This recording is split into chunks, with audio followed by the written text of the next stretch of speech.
네, 프리마켓 뉴욕 2부 시작해보도록 하겠습니다. 또 반가운 얼굴이고 그리고는 되게 자주 보는 얼굴이 되었습니다.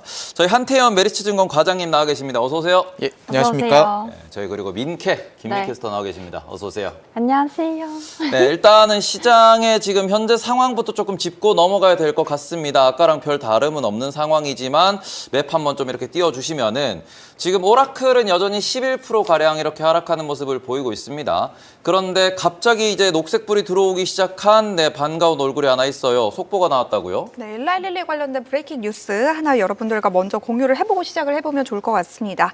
일라이릴리의 차세대 비만 치료제가 강력한 체중 감량 효과 그리고 무릎 통증을 크게 줄어드는 효과를 후기 임상시험 데이터를 보고했다라는 소식이 나왔으니까요. 관련해서 일라이릴리의 주가가 또 오늘 개장 이후에 어떠한 흐름을 보일지도 체크를 해보시면 좋을 것 같습니다. 차트를 보시면은 방금 전 따끈따끈한 소식이라서 10분 전에 나온 소식이고요. 이렇게 이제 프리장에서 상승하고 있는데 오늘 또 일라이릴리가 어떠한 그런 또 힘 있는 모습을 보여줄지 이것도 지켜보는 게 재밌을 것 같습니다. 자, 그러면은 일단은 저희가 FOMC가 있었기 때문에 요거 살짝 한번 짚고 어떻게 보셨는가, 그리고는 지금 시장 분위기가 또 묘하기 때문에 이것도 어떻게 보시는가, 요거 좀 한번 여쭤보고 저희 뉴스 한번 체크해 보도록 하겠습니다. 사실 저희가 이제 자주 뵈니까 너무 좋은 게 월요일에도 이미 얘기를 했고 이제 그렇죠. 목요일에 바로 얘기를 하는 거잖아요. 네. 월요일에 이제 파월은 쫄아서 어쩔 수 없이 금리 인하를 할 수밖에 없을 거다라고 얘기를 했었고 실제로 이제 25bp 인하를 진행을 한 모습으로 보이는데 시장은 뭐 선제적으로 이미 예상을 했던 사람들이 대부분이기 때문에 그대로 그냥 좀 무던하게 상승하면서 마무리가 잘 된 것 같고 이번 12월에 있었던 이벤트 중에 가장 컸었던 FOMC 잘 넘어갔다라고 보고 있고요. 그러면 증시는 지금도 계속해서 안정적으로 상승을 할 수 있겠다라고 생각을 하고, 그리고 또 이제 좀 주목을 해야 되는 게 오늘 장 끝나고 나면 이제 브로드컴 실적 그렇죠. 발표. 브로드컴이 매우 중요합니다. 네. 그리고 이제 다음 주에는 마이크론 실적 발표. 그렇죠. 네. 그렇게 있다 보니까 이제 기업들 실적들 보면서 잘 팔로우하고 매크로도 조금씩은 잘 체크하면서 넘어갈 수 있는 좋은 분위기가 연결되고 있는 것 같아요. 그리고 과장님께서 방금 무던하게 상승했다라고 표현을 해주셨는데 이번 상승에 대해서 뭐 만족하시나요? 혹은 일각에서는 상승폭이 약간은 만족스럽지 않다라는 의견도 있더라고요. 이럴 때 기적의 단어가 있죠. 선반영. 아, 그래서 생각해 보면 11월 달에 이제 파월이 금리 인하를 하기 위해서 선제적으로 좀 약간 증시 분위기를 꺾었던 시기가 있었잖아요. 네. 꺾었다가 그러고 나서 이제 장이 차츰 11월 둘째 주, 셋째 주, 넷째 주 되면서 쭉쭉 올라가고 12월 되면서 계속 올라갔는데 그러면은 그런 분위기들을 봤었을 때 기존에 한 1, 2주 정도 선반영됐던 부분이 아닌가 생각해 보면 충분히 해석 가능한 것 같아요. 요거까지는 좀 여쭤보고 가고 싶어요. 이게 지금 비트코인 같은 경우에는 어제 파월 의장의 발언을 들으면서도 별로 반등하지 못하는 모습이었고, 그러고 난데 파월 의장이 들어간 이후에 오히려 하락을 하더니 지금 아시아장 시장 기준에서 더 떨어져서 9만 불 수준까지 내려와 있는 모습입니다. 이게 뭐 저점을 깨고 내려갔다까지는 아니지만 이게 저 위에 12만 불 위에서 놀다가 11월에 10만 불이 깨지면서부터 유동성 이야기가 나왔는데 분명히 이제 연준에서 유동성을 좀 더 공급하겠다라는 얘기를 했단 말이죠.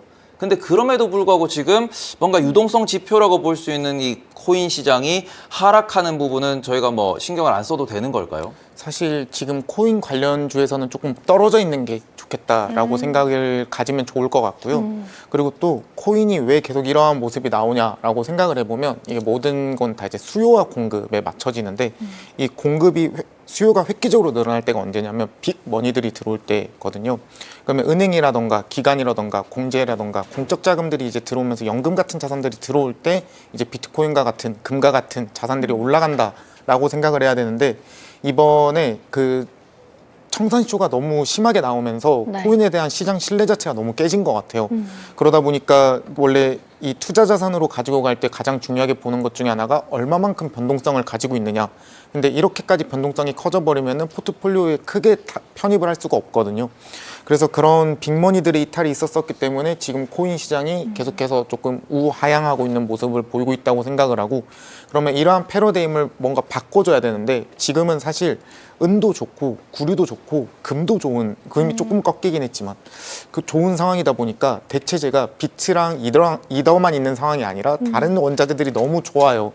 그래서 지금은 잠깐 코인 쪽은 떨어져 있는 게 좋지 않을까 생각을 하고 있습니다.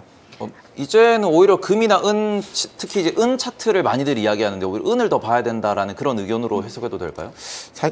비트랑 은을 비교하신 그 유동성 측면에서 볼 때 뭐 비트코인을 조금 뭐 지금 신뢰도 문제로 이슈로 본다 그러면은 오히려 우리가 유동성 지표로 삼고 싶은 거 뭐가 탄강소의 까나리아 같은 그런 거를 은으로 보는 게 좀 더 나을 수도 있다. 아니요, 비트로 보는 건 맞는데 네. 그 은도 참고만 하면 참고를 참고를 하고. 하면 좋을 것 같고 그 유동성을 볼 때 저는 어떻게 보냐면 비트 먼저 보고요. 그다음 금 보고요. 그다음 지수를 보거든요. 그래서 그 사이에 은도 끼워 넣으면은 충분히 조금 더 참고할 만한 지표가 되겠다라는 생각이 드는 요즘입니다. 알겠습니다. 자, 우리가 더 얘기를 했다가는 우리 네. 민캐스터의 오프닝 뉴스의 지분을 뺏어갈 것 같기 때문에 민캐스터의 오프닝 뉴스 먼저 들어보고 더 많은 네. 이야기 한번 나눠보도록 하죠. 여러분들께서는 어제 밤새서 좀 보셨나요? 아니면 일어나서 확인하셨나요? 밤새서 라이브로 다 봤습니다. 아, 정말요? 네. 어제 밤새셨나요? 저는 버티다가 그냥 자야겠다 이러고 아침에 일어나서 봤습니다. 잘하셨습니다. 수면이 가장 중요하죠. 네, 일어나서 확인을 해보니까 이 세 번째 연속적으로 금리 인하를 좀 단행을 했죠. 그리고 이 연준은 은행 지급준비금 확충을 위한 국채 매입을 승인했다는 소식도 함께 전해졌는데요. 이 때문에 추가에 대한 금리 기대감은 좀 줄었지만 시장에서는 뭐 아직까지는 좀 여러 가지로 갈리고 있는 상황인 것 같습니다. 파월 의장은 이번 조치가 물가를 자극하지 않으면서도 노동시장을 지지하는 데 도움을 될 것이다. 또 이렇게 설명하기도 했고요. 기자회견에서는 만약 관세가 없었다면 인플레이션은 아마 2%대 초반이었을 것이다 라고 말하고 또 앞으로 나올 경제지표의 중요성에 대해서도 다시 한번 더 검토를 하는 분위기였습니다. 사실 저는 이번 일에 대해서는 사실 어느 정도 좀 말씀해 주신 것처럼 선반영 이런 내용이 좀 있잖아요. 그런데 이제 시장은 좀 이게 가장 궁금할 것 같아요. 그래서 앞으로 좀 생각해 보면 호재가 좀 소멸이 된 건지 앞으로 그러면 어떻게 준비를 해야 되는지 이런 혼란 속에서 준비를 하고 계실 텐데 가장 먼저 이런 전체적인 뷰부터 좀 여쭤보고 싶습니다.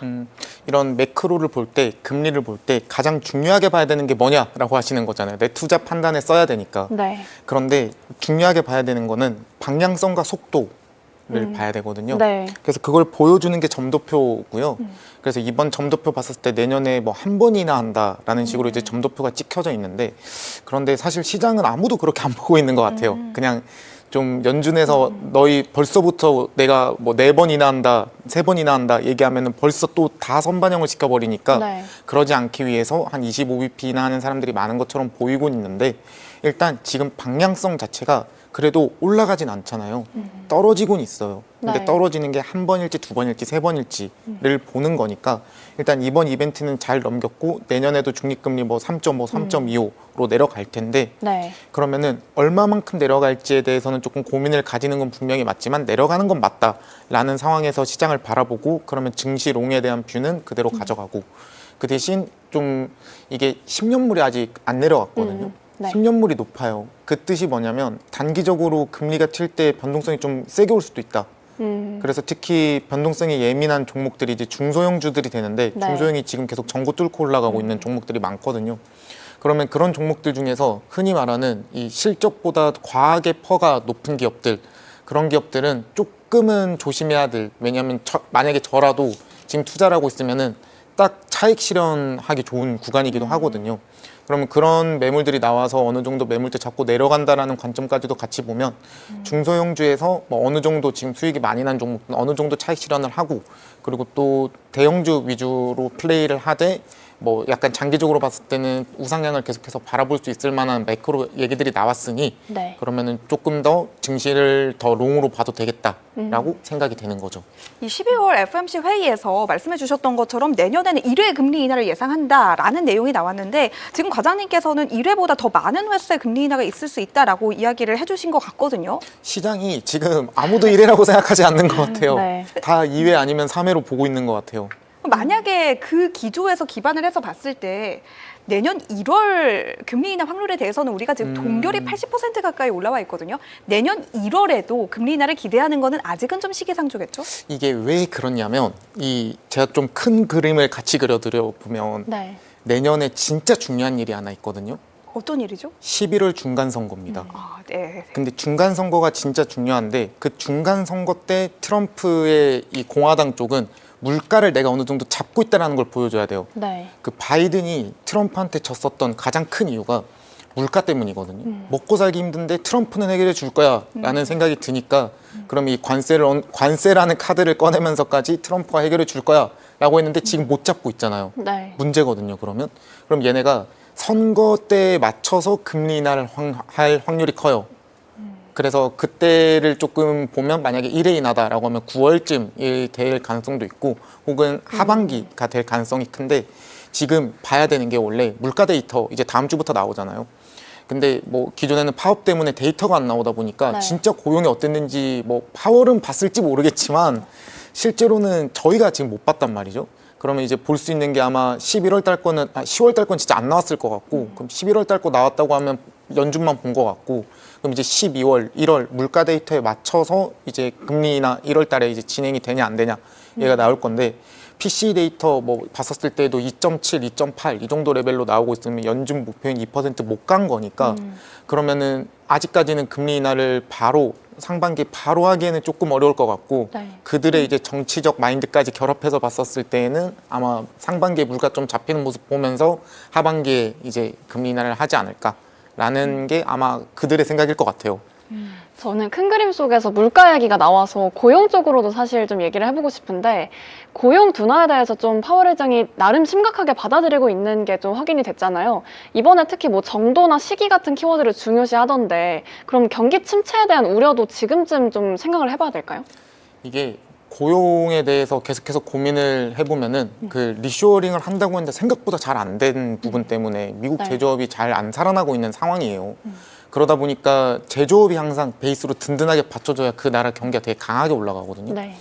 근데 지금 그런 게 안 되고 있다 보니까 고용적인 문제를 파월이 계속해서 언급하는 것도 이해가 되고 그런데 그 데이터를 저도 봐야 이제 알 텐데 데이터가 안 보이니까 아마 그래서 다음 네. 주부터 이제 나오게 되는 데이터들이 이제 앞으로의 시장 상황, 고용 상황 어떻게 나오는지를 같이 볼 수 있을 것 같아요.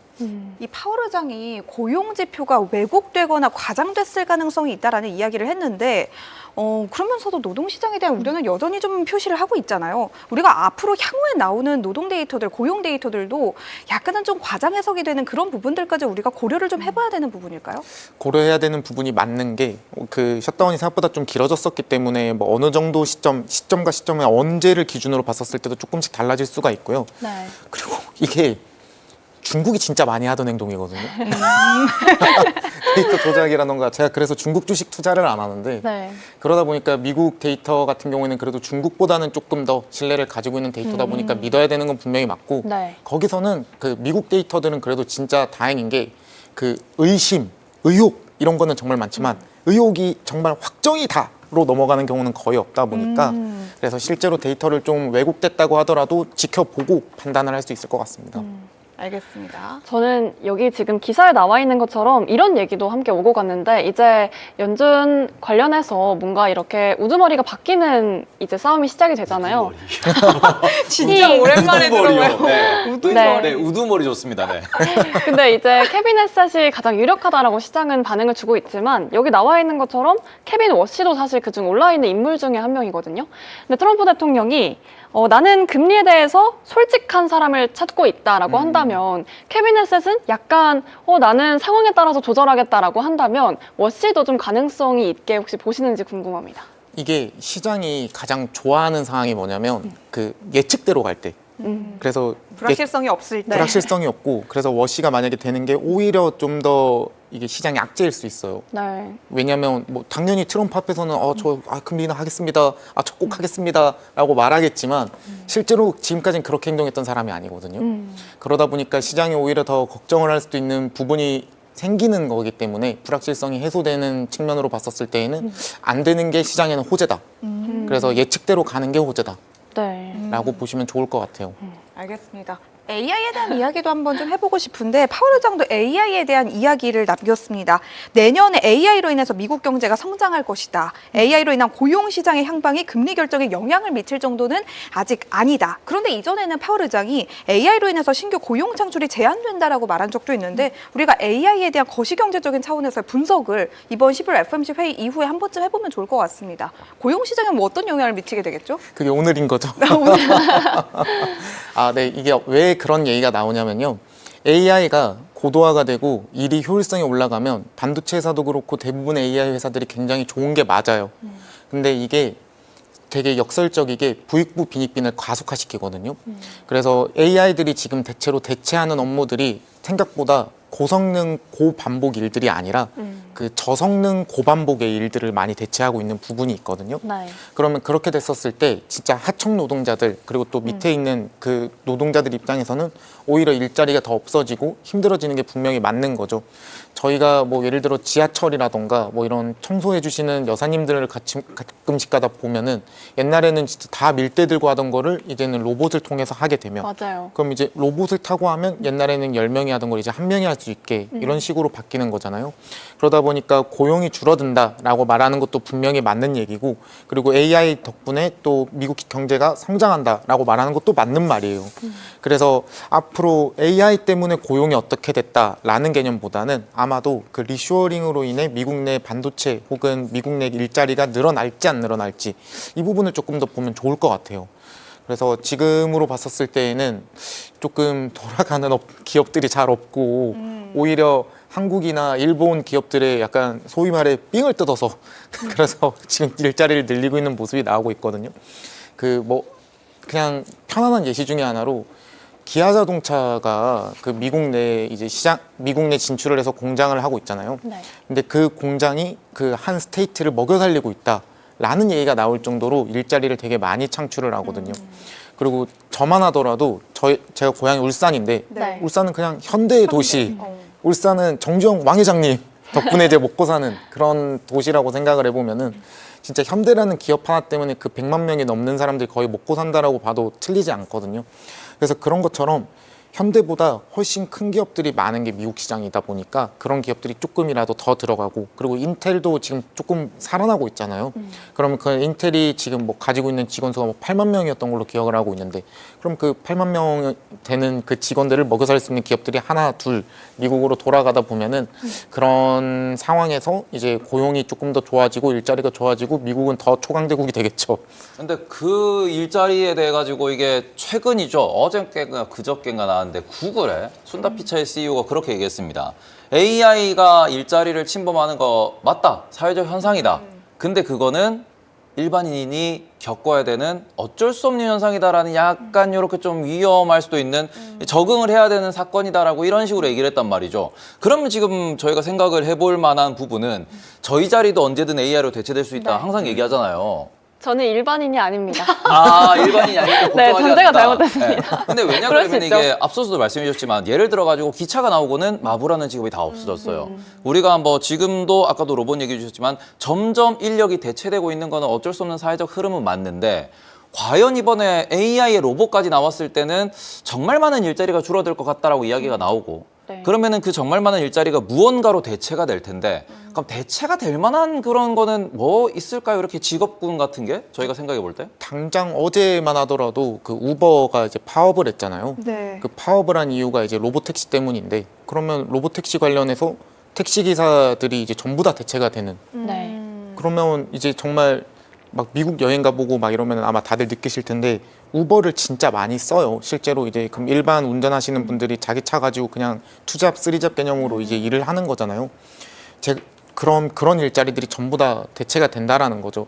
그래서 로봇 그 테슬라의 주가 가치를 산정을 할 때 어떤 식으로 가치를 산정하냐면 택시 회사 시총을 다 따져요. 산정을 할 수 있어요? 다 추정을 해보면 그럼 테슬라가 어떤 시장에 얼마만큼의 침투를 할까라는 고민을 하는 거잖아요. 그러면 전 세계 예를 들어서 전 세계 택시 시장이 1,000조다. 네. 근데 테슬라가 한 30% 정도는 로봇택시로 대체를 한다.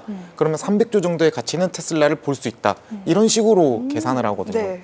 그래서 원래 처음에는 이제 로봇 쪽 택시 쪽 이 이야기가 나오고 있는 것 같고, 그리고 그 다음에는 원래 테슬라가 제안한 게 휴머노이드, 그래서 파출부를 대체하겠다. 네. 그럼 또 파출부 시장 크기는 얼마인지 조사를 해본 다음에 여기에 점유율 몇 %, 그래서 테슬라의 가치는 얼마일 거다. 근데 이거를 2030년에 가능할지 40년에 가능할지 혹은 더 빨리 진짜 내후년에 바로 가능할지 내년에 가능할지, 그래서 그런 부분들을 고민을 했었을 때 일단 가장 먼저 대체될 수 있는 곳 중에 하나가 이제 운송 쪽인 것 같아요. 실제로 비행기들은 지금 다 자율주행이잖아요. 네. 그래서 그런 부분들, 그런데 이제 뭐 기장님이랑 부기장님이 계신 이유가 이게 책임 소재의 문제 때문에 네. 지금 앉아 있는 것처럼 테슬라도 이제 마지막 페이지 5로 넘어가면은 이제 책임 소재를 테슬라가 전부 다 질 수도 있다 라는 얘기가 나오면 이제 로보택시 상용화되는 거거든요. 그래서 그런 부분들로 봤었을 때 일단 운송 쪽, 그럼 이제 화물 쪽이 되게 좀 슬픈 거죠. 원래 네. 화물 기사님들도 이게 트럭도 엄청 비싸고 그러면 그런 걸 이제 뽑아야 되는데 그런 게 이제 대체가 된다라고 얘기를 하면 좀 그런 부분들이 먼저 생각해 볼 수 있는 부분인 것 같아요. 그러면은 뭐 그런 쪽에서 드라이버분들이 이렇게 일자리를 잃는다고 하면은 그러면은 뭐 자동차 수리 쪽이 좀 더 뭐 일자리가 생긴다든지 하는 부분은 그거는 저희가 생각해 볼 수가 없는 부분이잖아요. 지금 이미 그쪽 시장이 있으니까. 그러니까 지금 많은 정치권에서도 그렇고 젠슨 황 CEO도 똑같은 얘기를 했던 것 같아요. 이게 AI가 점점 발전하면서 로봇이 발전하고 이렇게 되면은 일자리가 줄어들 텐데 그거는 앞으로 이게 사회가 변해가면서 구조가 바뀔 거다라고 하는데 아무리 생각해도 이게 일자리가 어떤 식으로 바뀔지는 지금 상상이 안 된단 말이죠. 그럼 혹시 저희 또 톡톡튀는 네. 민키가 생각할 때는 어떤 일자리가 새로 생길 건가? 그런 거는 또 이건 우리가 얘기를 해봐야 되는 게 혹시나 진짜 여기가 대체되면 우리가 이제 갈 자리를 찾아야 돼요. 네. 저는 아이디어 하나 있긴 해요. 먼저 들어볼게요. 좀 이따 들어. 먼저 듣고. 네, 좋아요, 저요? 좋아요. 네. 저는 뭔가 요즘 팍팍하게 사는 분들이 좀 많잖아요. 이렇게 네. 삶의 재미라든지. 네. 근데 아직까지 좀 AI가 웃겨주는 건 좀 별로 못하는 것 같거든요. 네. 뭔가 이런 창의성 부분이나 이런 것들까지는 꽤 많이 왔는데 킹. 혹시 GPT에 좀 재밌는 버전으로 해줘 이렇게 하면 좀 재밌게 해주지 않을까요? 재미가 없어요. 아, 그래요? 너무 네. 노잼이어서 네. 재미가 없어서 저는 그런 부분이 좀 약한데 그런 부분까지 만약에 보완이 되면 정말 막 개그우먼이나 개그맨 분들도 일자리가 휘청거릴 정도로 어려워지지 않을까. 이게 질문이 맞나요? 아니요, 그러니까 질문은 어떤 직업이 생길 것 같다. 유망하겠느냐. 제가 말한 대로 뭔가 이렇게 웃기는 분야의 새로운 뭔가 과거에도 우리가 뭐 개그맨, 개그우먼이 있었지만 크리에이터나 유튜버 같은 것도 사실 새로 생긴 직업이잖아요. 그런 것처럼 AI 뭔가 새로운 그런 에너지를 주는 에너지에 도와주세요. 이런 게 생기지 않을까.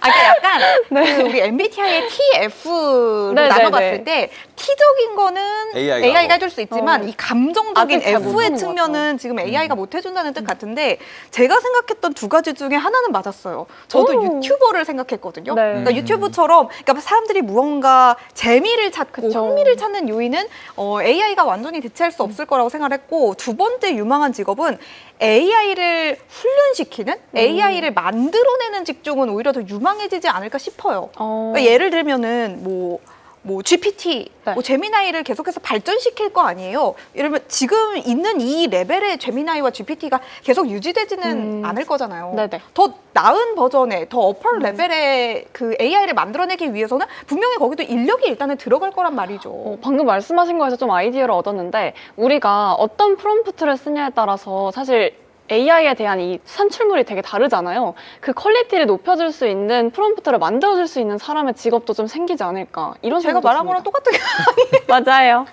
장난이에요, 장난. 여기서 더 발전시켜 보면 AI 다음 로봇이면 로봇 수리하는 사람들, 그 정도 일자리는 생길 텐데 제일 이제 시장에서 걱정하는 부분이 그거죠. 절대값에 줄어드는 양만큼 일자리가 생기지 않을 것 같다. 그러니까 얘기하는 부분도 다 논의해 보면은 이게 그 전에 뭐 20명, 50명, 100명이 하던 거를 뭐 한 10명, 5명에서 해버릴 수 있으니까 그럴 때는 저희가 어떻게 해야 될지 그거를 뭐 저희 채팅창에 참여하시는 분들도 다 좀 생각을 해주셨으면 해보셨으면. 네.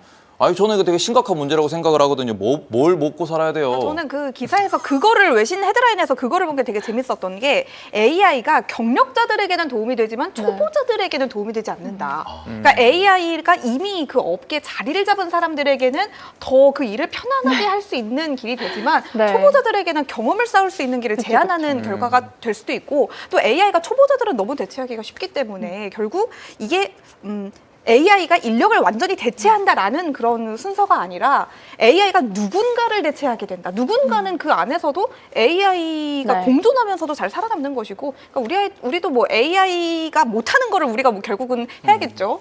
그럼 끝으로 한 번만 더 들어봅시다. 일단 아까 전에 안 된다, 사라진다를 말씀해 주셨는데 네. 그러면 어떤 일자리가 생길 것 같다라는 혹은 뭐 구조적인 이런 부분에 대해서 뭐 좀 말씀해 주실 게 있으실까요? 사실 막 엄청 깊게 생각을 안 해봤는데 그 지금 말씀하시는 걸 이렇게 들으면서 저도 조금 고민을 해보니까 진짜 몸이 닿는 일들이 아마 잘 되지 않을까 싶은 게 옛날에 비해서 지금 이제 여가 시간이 조금씩 늘어나고 있잖아요. 뭐 대부분 이제 9 to 6로 그냥 월화수목금 일하고 퇴근하고 그러고 나면은 남는 시간이 생각보다 많아요. 그리고 또 주말에도 저희 어렸을 때만 해도 아버지들 다 토요일까지 일하셨잖아요. 맞아요. 근데 이제 저희는 토요일에 일 안 하잖아요. 다들 하시나요? 전 토요일에 놀아요. 저 일요일까지 일합니다. 네, 전 예, 다 합니다. 할아버지 세대에서 오신 분이에요. 좀 사람마다 다르긴 한데 이제는 좀 대부분 정규직 직장들이라던가 뭐 대부분 회사를 다니시는 분들이 좀 주말에도 좀 여유가 많이 생기다 보니까 그 시간대에 뭔가 할 수 있는 거를 같이 이끌어주는 직업들 전 좀 신기했던 게 뭐 러닝 크루 같은 것도 돈을 받고 뭐 같이 하는 사람들도 있더라고요. 진짜요? 아, 같이 뛰어주는데 돈을 받는 거예요? 그렇죠. 그 러닝 선생님처럼 하는 거죠, 한 분이. 네. 그래서 뭐 그런 직업들도 새로 생길 수 있다고 생각하고 요즘에는 그 와이프도 꼭 꼬지를 다니는데 그런 뭐 클래스 뭐 이런 것도 되게 좋은 것 같고. 이거는 AI가 해줄 수 없으니까. 네, 그런 직종도 꽤 매력적인 것 같아요. 예전에 약간 비해. 결론은 아까 말했던 F와 비슷한 그런 거겠네요. 약간 F 감성 남성. 성향의 뭔가 직업들이 각광을 받겠네요. 티는 웁니다. 그럼 다음 뉴스로 좀 넘어가 보도록 할게요. 이번에는 시장이 그럼 왜 이렇게 상승 탄력을 받아가지 못했는지 혹은 시간의 거래에서 떨어진 주범을 잡아보겠습니다. 바로 오라클인데요. 오라클이 장 마감 후 발표한 실적에서 클라우드 매출이 시장의 예상치에 미치지 못하면서 주가가 시간의 거래에서 10% 넘게 급락했습니다. 오라클은 이번 분기에 AI 데이터 센터 건설에만 무려 120억 달러를 썼고요. 막대한 투자를 하고 있지만 정작 클라우드 매출과 또 인프라 매출 모두 기대치에 좀 미달하면서 투자자들의 불안감이 한껏 올라와 있는 상황입니다. 회사 측은 26년 11월까지의 회계 연도에서 자본 지출의 규모가 약 500억 달러에 달할 것이라고 밝혔는데 불과 9월 전망보다 150억 달러가 늘어난 수치입니다. 시장에서는 부채가 계속 늘어나는데 이 투자에 대한 내용이 언제 매출로 돌아올까 이런 우려가 강하게 드러나고 있는 모습인데요. 사실 이 산타 랠리를 기다렸는데 사탄 랠리가 오고 있는 것 같은 그런 느낌도 오고 있는 것 같습니다. 사탄 랠리까진가요? 뭐 오라클 갖고 있는 사람들한테는 그렇지 네. 않을까요? 이미 지옥이 열렸죠. 지금 12% 방금 네. 저희가 얘기하는 구간에서 차트 좀 보여주시면 계속 떨어지고 있는 중이거든요. 12.3% 실시간으로 쭉쭉쭉쭉 하락하는 모습을 보이고 있는데 일단 실적 기준에서는 뭐 EPS를 네. 놓고 보면은 아주 잘 나왔고요. 매출도 아주 소폭 미달 정도 수준이었는데 이렇게까지 떨어질 일인가라는 의견도 많습니다. 어떻게 생각하십니까? 일단 저는 단 한 번도 오라클에 대해서 좋게 말한 적이 없는 사람이에요. 예. 정말 이럴 줄 알았어요. 아, 그래요? 정말 이럴 줄 알았고 미국 기업 볼 때 진짜 진짜 조심히 봐야 되고 중요하게 봐야 되고 하는 부분이 아까 처음 첫 시작할 때도 얘기를 했지만 금리가 이제 3.5 정도까지 간다라고 가정을 하면 이게 그렇게 낮은 건 아니에요. 네. 고금리인 거죠. 그렇죠. 그러면 이 고금리인 상황에서 얘네가 돈을 계속해서 빌린 거에 대한 조달 비용을 계속해서 내고 있는 상황인데 그러면은 미국 시장 지금 기업들을 볼 때 정말 중요하게 봐야 되는 것 중에 하나가 현금 흐름이 어떤지를 봐야 돼요. 그래서 FCF 그 영업이익 흐름이 지금 어떻게 되고 있는지를 계속해서 봐야 되는데 얘네가 거기서 빵꾸가 크게 났어요. 네. 그리고 또 플러스로 이게 일을 하면 다음 달에 돈을 줘야 되잖아요. 그렇죠. 근데 얘네는 2030년에 돈을 받는데요. 그래서 RPO 계약 이행 의무, 그래서 뭐 계약 잔금 뭐 이런 네. 식으로도 표현을 하는데요. 그 금액이 늘어나고 있는 폭이 진짜 그 한 뭐 400%씩 막 이렇게 증가하고 있거든요. 네. 그러면 이 말뜻은 뭐냐면 돈은 못 받고 있는데 투자는 계속해서 늘어나고 있고 빌린 돈은 아직까지 못 갚고 네. 있다라고 해석이 되거든요. 근데 얘네가 지금 하고 있는 일이 데이터 센터 관련 클라우드 쪽 일이라고 한다면 여기는 돈이 계속 들어가는 곳이에요. 네. 계속 들어가는데 너희 그래서 언제 회수돼? 너희 언제 돈 벌어? 네. 언제부터 돈 벌 수 있어? 근데 일은 열심히 해요. 일은 열심히 하는데 돈은 언제부터 벌어? 네. 라고 했을 때 2030년이 나오거든요. 엄청난 인내심이 필요한 거죠. 민캐스터 이번 달 월급 2030년 해준다고 하면 어떻게 하실래요? 피디님 웃으시는데요? 전 당장 나가죠. 당장 노트북 접고 바로 나가죠. 그러니까 이게 그런 상황에 이제 빠져 있는 기업이다 보니까 노이즈가 계속해서 돌아요.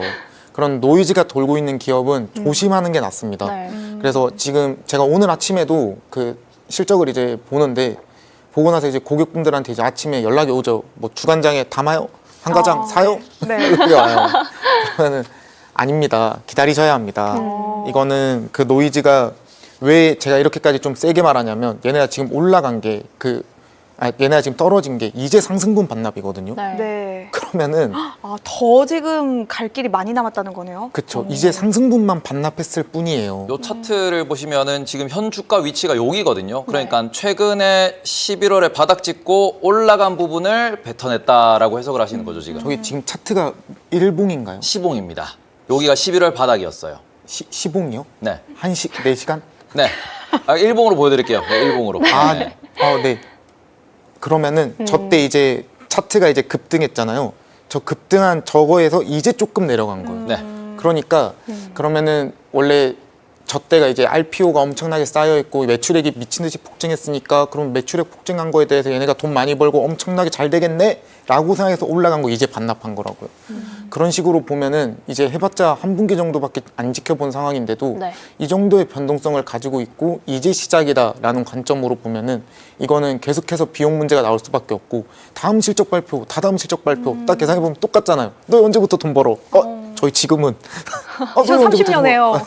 계속 이게 반복이거든요. 네. 그래서 그런 기업은 장기 투자의 관점으로 본다고 해도 전 원래 워낙 중장기 투자를 선호하니까 분기 단위로 이제 종목을 바라보고 3개월 뒤에 오라클을 어떻게 생각하고 있었을까에 대해서 어떻게 생각할까에 대해서 상상을 해보면은 너희 그래서 돈 언제 벌어? 이게 또 나올 거거든요. 3개월 뒤에도 똑같은 뉴스로 오라클은 흔들릴 수 있다. 그쵸. 6개월 뒤에도 그렇고요. 1년 뒤에도 그렇습니다. 이게 오라클 개별 기업의 이슈인가요? 아니면 AI 종목 전반에 대한 우려로 봐야 될까요? 이건 일단 오라클 개별 이슈로 보는 게 맞고요. 그리고 왜냐면 일단 오라클은 네. 그 다른 기업들 이제 얘네가 결국에 또 데이터 센터를 짓는다라고 말하는 게 뭐냐면 그 수많은 GPU를 사야 되고 그리고 여기에 렉을 사야 되고 그 렉에다가 꽂는 전선을 사야 되고 그럼 이 사야 되는 이 수많은 설비 투자 비용이 드는 거거든요. 네. 근데 여기에서 기업들은 다 돈을 받아가고 있어요.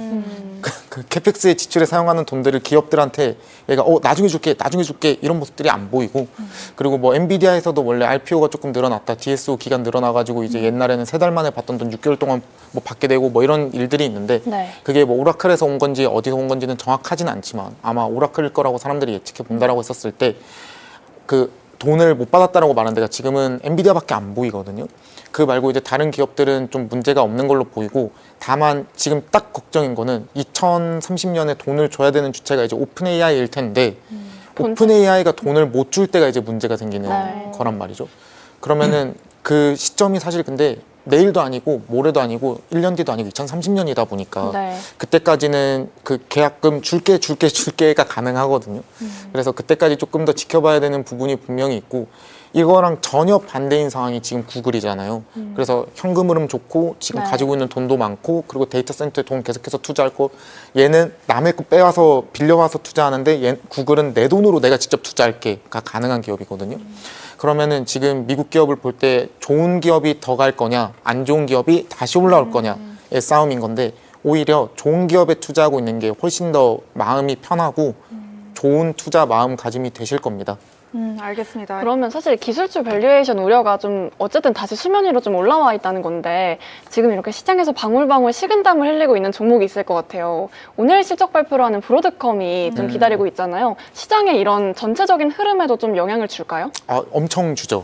브로드컴이 그냥 시장 방향을 좀 결정 지을 수 있을 만한 실적 발표라서 제가 아까 오프닝 때도 브로드컴 진짜 중요하다 얘기를 했는데 브로드컴이 하는 게 이제 에이지 쪽이잖아요. 이게 생각보다 상방이 되게 높아요. 네. 그래서 하방 얘네가 갈 수 있는 곳이 되게 많거든요. 예를 들면 구글이랑도 협업을 할 수도 있는 거고 아마존이랑도 협업을 할 수 있는 거고 네. 이게 협업을 할 수 있는 곳이 많다 보니까 가이던스가 계속 상향될 겁니다.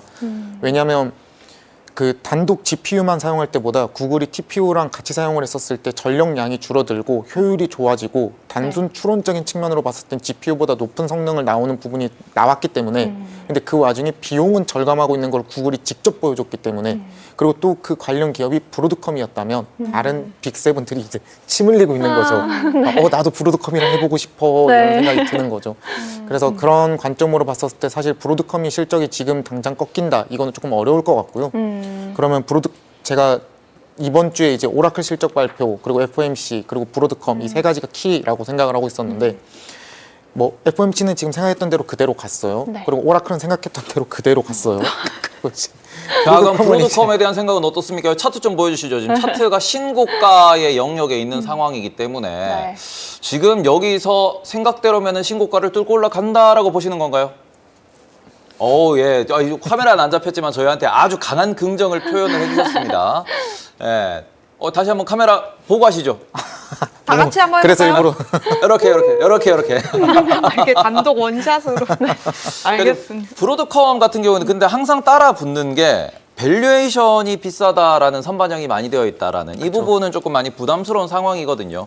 그래서 이게 뭐 다른 기업들도 마찬가지로 지금은 조금 시놉시스가 주가가 좀 올라오는 상황이긴 하지만 시놉시스 같은 경우에도 실적 잘 발표했는데 실적 발표하고 튀었다가 내려왔어요. 왜냐하면은 비싸니까. 그리고는 성장률이 시놉시스가 전년 대비 15% 정도 얘기가 나왔는데 거기에 대해서 시장이 뭐 만족하지 못했다. 그러니까 실망했다가 아니고 만족하지 못했다. 현 비싼 밸류에서 좀 밀린다, 수급이 안 좋다. 물론 오라클의 영향도 분명히 있었겠지만 근데 이 부분에서 브로드컴의 밸류에이션에 대해서는 여전히 성장하기 때문에 괜찮다라고 보고 계신 건가요? 그렇죠. 그리고 또 시놉시스는 이번에 좀 중요하게 봤던 것 중에 하나가 제가 그 종목 볼 때 성장하는 기업들을 얘기를 하잖아요. 성장하는 기업들에 대해서 얘기를 할 때는 인력 감축 뉴스가 오히려 악재예요.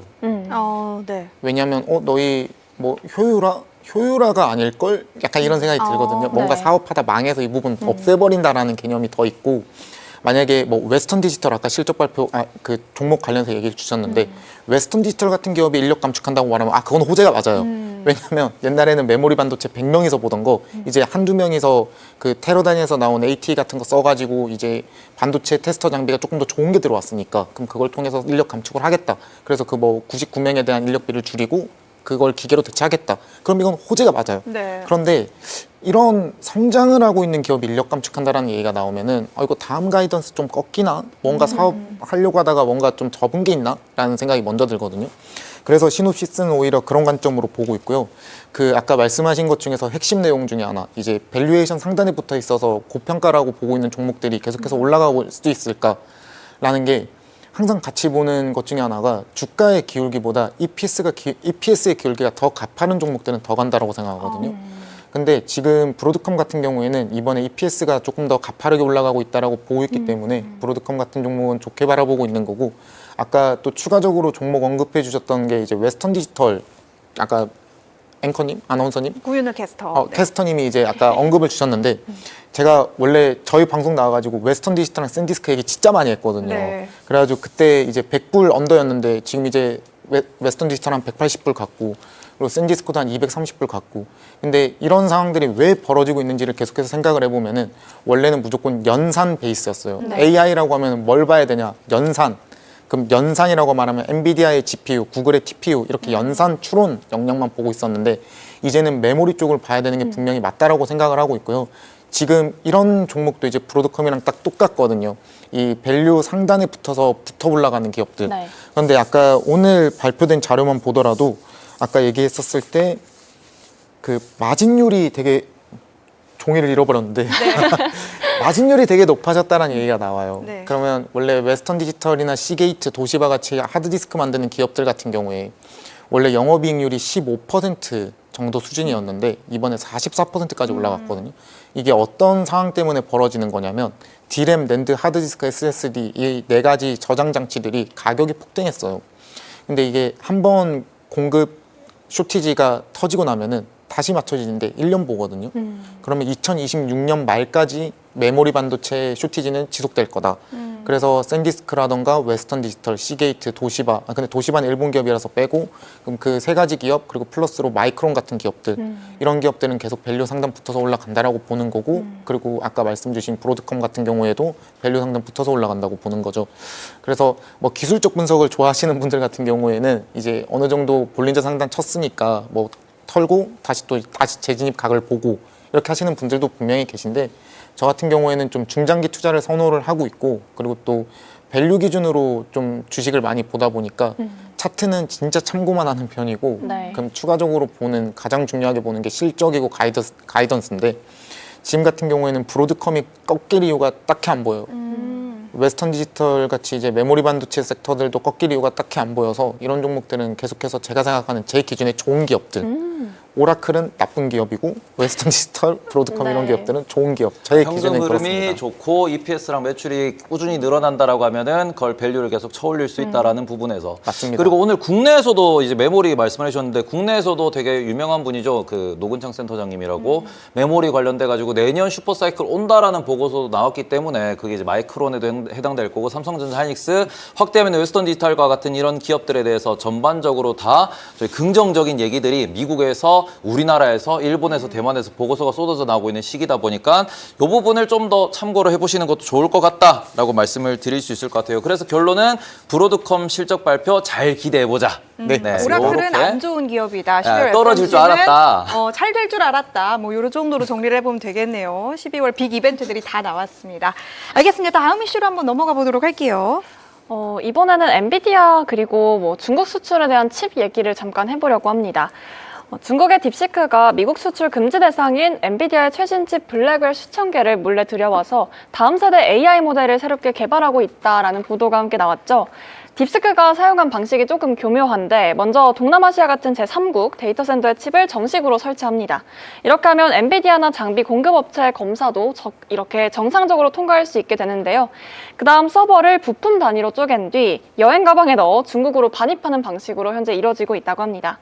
이렇게까지 하는 이유는 AI 모델을 학습시키기에 좀 성능이 부족하다라는 걸 좀 보여준다라는 이야기도 함께 나오고 있고요. 이번 보도로 인해서 이 미국의 반도체 수출 규제가 얼마나 쉽게 우회될 수 있는지도 함께 체크해 볼 수 있었지만 사실 저는 이렇게 몰래 쓰는데 대놓고는 못 쓰겠다라고 또 얘기를 한번 언급을 했잖아요. 뭔가 이 상황에서 저는 가만히 생각해 보니까 이렇더라고요. 간절한 사람한테 나올 수 있는 제스처인가? 좀 이걸 생각해 봤을 때 뭔가 엔비디아 입장에서는 좀 이 중국 시장이라는 파일을 포기하기는 너무 아까울 텐데 앞으로 엔비디아가 이 중국의 이런 뭔가 뒤에서는 훔치는데 앞에서는 괜찮아라고 하는 제스처를 어떻게 좀 매출에 타격이 있을지 반응이 어떻게 나올지 좀 궁금합니다. 일단 정치랑 엮여 있기 때문에 그런 제스처가 나온다라고 생각을 하시면 되고요. 그리고 또 매출 자체로 봤었을 때에는 지금도 인식이 안 되고 있잖아요. 그러다 보니까 매출 자체로는 크게 지금 당장으로서는 변화 없을 거다라고 생각을 하고 있고 네. 이게 되게 재미난 얘기인 게 이게 어떤 식으로 실제로 중국이 저렇게 계속 유출을 했다라고 추론할 수 있는 게 있었거든요. 네. 뭐냐면 클라우드 얘기할 때 그 네오 클라우드라고 이제 네. 클라우드에 조금 더 세분화시켜가지고 밑으로 이제 그 좀 여러 군데 퍼져 있는 네오 클라우드의 개념이 있는데 그럼 네오 클라우드 대표 기업들 봤었을 때 뭐 아이렌, 뭐 어플라이드 디지털, 뭐 그리고 코어웨이브 뭐 이런 기업들이 나오잖아요. 그럼 얘네들이 가지고 있었던 기존 전력망에 이제 GPU 넣어서 데이터 센터 추가로 만들면 네오 클라우드 만들 수 있다가 이제 기본 개념인데 누가 쓰냐? 라는 의문이 늘 있었거든요. 그러면 그거 중국 아니냐? 라는 결론으로 항상 연결이 돼요. 네. 그래서 이걸 보면서 네오 클라우드 업체들이 약간 빼돌린 게 아니라 그럼 걔는 그냥 원래 쓰고 있었던 거고 고객사를 중국 걸 받았을 뿐인데 그러면 그거 법으로 봤을 땐 문제가 안 되니까 기존에 하고 있었던 부분에 대해서 이번에 저런 식으로 기사가 나온 것 같은데 일단 엔비디아에서 바로 반박 기사 나왔고 그런 적 없다라고 얘기를 했기 때문에 진짜 아닌 것 같고요. 그리고 또 중국향 매출이 계속해서 나올 수 있을까 없을까에 대해서 좀 고민을 해보면은 이번에 트럼프가 진짜 해주려고 한 것 같아요. 네. 그래서 진짜 해주려고 했는데 근데 갑자기 중국에서 좀 약간 컷 했잖아요. 네. 그러니까 이게 너무 웃긴 게 트럼프 입장에서 좀 모양이 안 좋아지는 거죠. 그러다 보니까 최근 이제 뭐 마이애미 뭐 쪽도 그렇고 플로리다 쪽도 그렇고 원래 공화당 표밭이었는데 민주당 쪽으로 계속 당선이 되잖아요. 네. 그러면 이런 게 지지율 쪽이랑도 엄청 관련이 있다 보니까 중요하게 보고 있는 엔비디아 딜인데도 불구하고 트럼프가 좀 주도권을 못 가져가고 있는 모습이 계속해서 나오고 있어서 조금 계속해서 지켜봐야 될 것도 같고 이 엔비디아가 중국향으로 가긴 결국 갈 것 같아요. 아마 내년 중에 갈 것 같은데 네. 정확한 시기는 좀 계속해서 지켜봐야 될 것 같은 뉴스네요. 알겠습니다. 추가적인 질문 있으실까요? 여기는 괜찮습니다. 알겠습니다. 그럼 다음 이슈로 한번 넘어가 보도록 할게요. 네. 아까 중간선거 관련해서 언급을 해주셨는데 사실 트럼프 대통령이 시간이 생각보다 얼마 안 남았다고 생각을 한 건지 자기에 대한 어필력을 굉장히 많이 해주시더라고요. 그에 관련된 내용을 좀 한번 짚어보도록 하겠습니다. 펜실베니아 유세에서 자신의 관세 정책은 엄청 잘 되고 있다. 그리고 관세 덕분에 미국 안에서의 공장과 또 데이터 센터 건설이 늘고 제조업까지 살아났다. 이런 설명을 함께 덧붙였는데요. 하지만 실제 사람들이 느끼는 반응은 좀 달랐습니다. 미국 소비자 심리 지수는 2009년 금융위기 이후 현재 가장 낮은 수준까지 떨어졌다. 이런 내용이 함께 나왔고요. 겉으로는 경기가 좀 좋아 보일 수 있겠지만 정작 사람들의 입장에서는 여전히 좀 부담을 느낀다. 이런 반응도 함께 보이고 있습니다.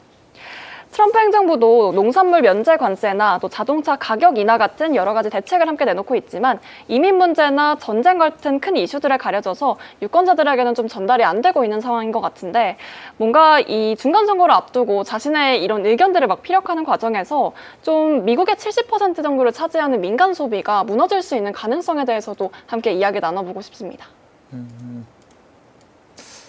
이게 일단 첫 번째로 관세가 결국에 물가를 잡는 데 도움을 줬냐라는 부분을 봐야 되는데 네. 정답 지금까지 데이터들로 봤을 때는 아니다. 그리고 아까 엔비디아 관련해서 얘기하면서도 중국 얘기를 잠깐 했었는데 얘네가 물가 잡으려고 하면 결국에 중국산 제품들이 필요하거든요. 월마트도 그렇고 코스트코도 그렇고 달러트리, 달러제너럴이 수많은 기업들이 사용하고 있는 제품들이 결국에는 중국산이다 보니까 네. 그럼 계속해서 중국 거를 써야 되는 와중에 약간 항복하는 제스처를 보이니까 아까 엔비디아 관련해서 시진핑도 약간 그런 스탠스를 취했던 것 같고 네. 그리고 또 지금 관세 덕분에 좀 약간 뭔가 물가를 잡았다라고 트럼프가 주장하는 건 아까 말씀하신 것처럼 선거 때문인데 데이터상으로 봤을 때는 좀 아닌 것 같아요. 뭐 물론 1년 더 지켜봐야 맞겠지만 그래서 저런 부분들은 일단은 그냥 트럼프 본인의 주장 이 정도라고 생각을 하면 좋을 것 같습니다.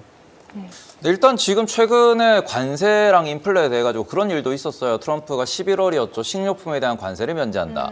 여름 같은 경우에는 커피에 대한 브라질산 원두에 대한 관세를 면제한다. 그러니까 중간중간에 관세를 붙였다가 관세를 뭐 띠부띠부실도 아니고 여기 붙였다가 저기 붙였다가 인플레가 올라온다 싶으면 관세 뗐다가 이런 걸 계속 반복하고 있단 말이죠. 근데 이런 상황에서 관세 인플레를 연준은 계속해서 일회성이다. 특히 어제 같은 경우에도 1분기가 정점일 것이다. 그럼 이제 2분기, 3분기에는 아마 중간선거 이슈도 같이 있으니까 어떻게든 관세가 내년도엔 좀 상고하저라고 봐야 될까요? 그런 느낌으로 지금 이제 약간 예상을 하고 있는 것 같던데 이게 실현 가능하다라고 봐도 될까요? 그 관세를 통해 물가를 잡는 게요? 그러니까 관세 인플레가 일회성으로 끝난다라는 부분을 우리가 이해하는 게 어찌 보면은 뭐 계속해서 파월 의장은 몇 달 동안 그렇게 얘기합니다. 일회성이다. 가격 한번 오르면 땡이다. 근데 지금 실물에서 보는 거는 계속 나오는 게 관세를 점점 녹여서 가격을 점차 올리고 있잖아요. 그쵸. 그러면서 인플레가 점증하는 느낌인데 그쵸. 이런 부분에서 균형을 어떻게 잡고 데이터를 어떻게 보는 게 좀 더 도움이 될까 싶어가지고요. 사실 이게 진짜 어려운 문제인데 일단 관세를 적용을 했던 전 세계 사례가 없다 보니까 이게 데이터적으로는 아직까지 정확히 밝혀지진 않았고요.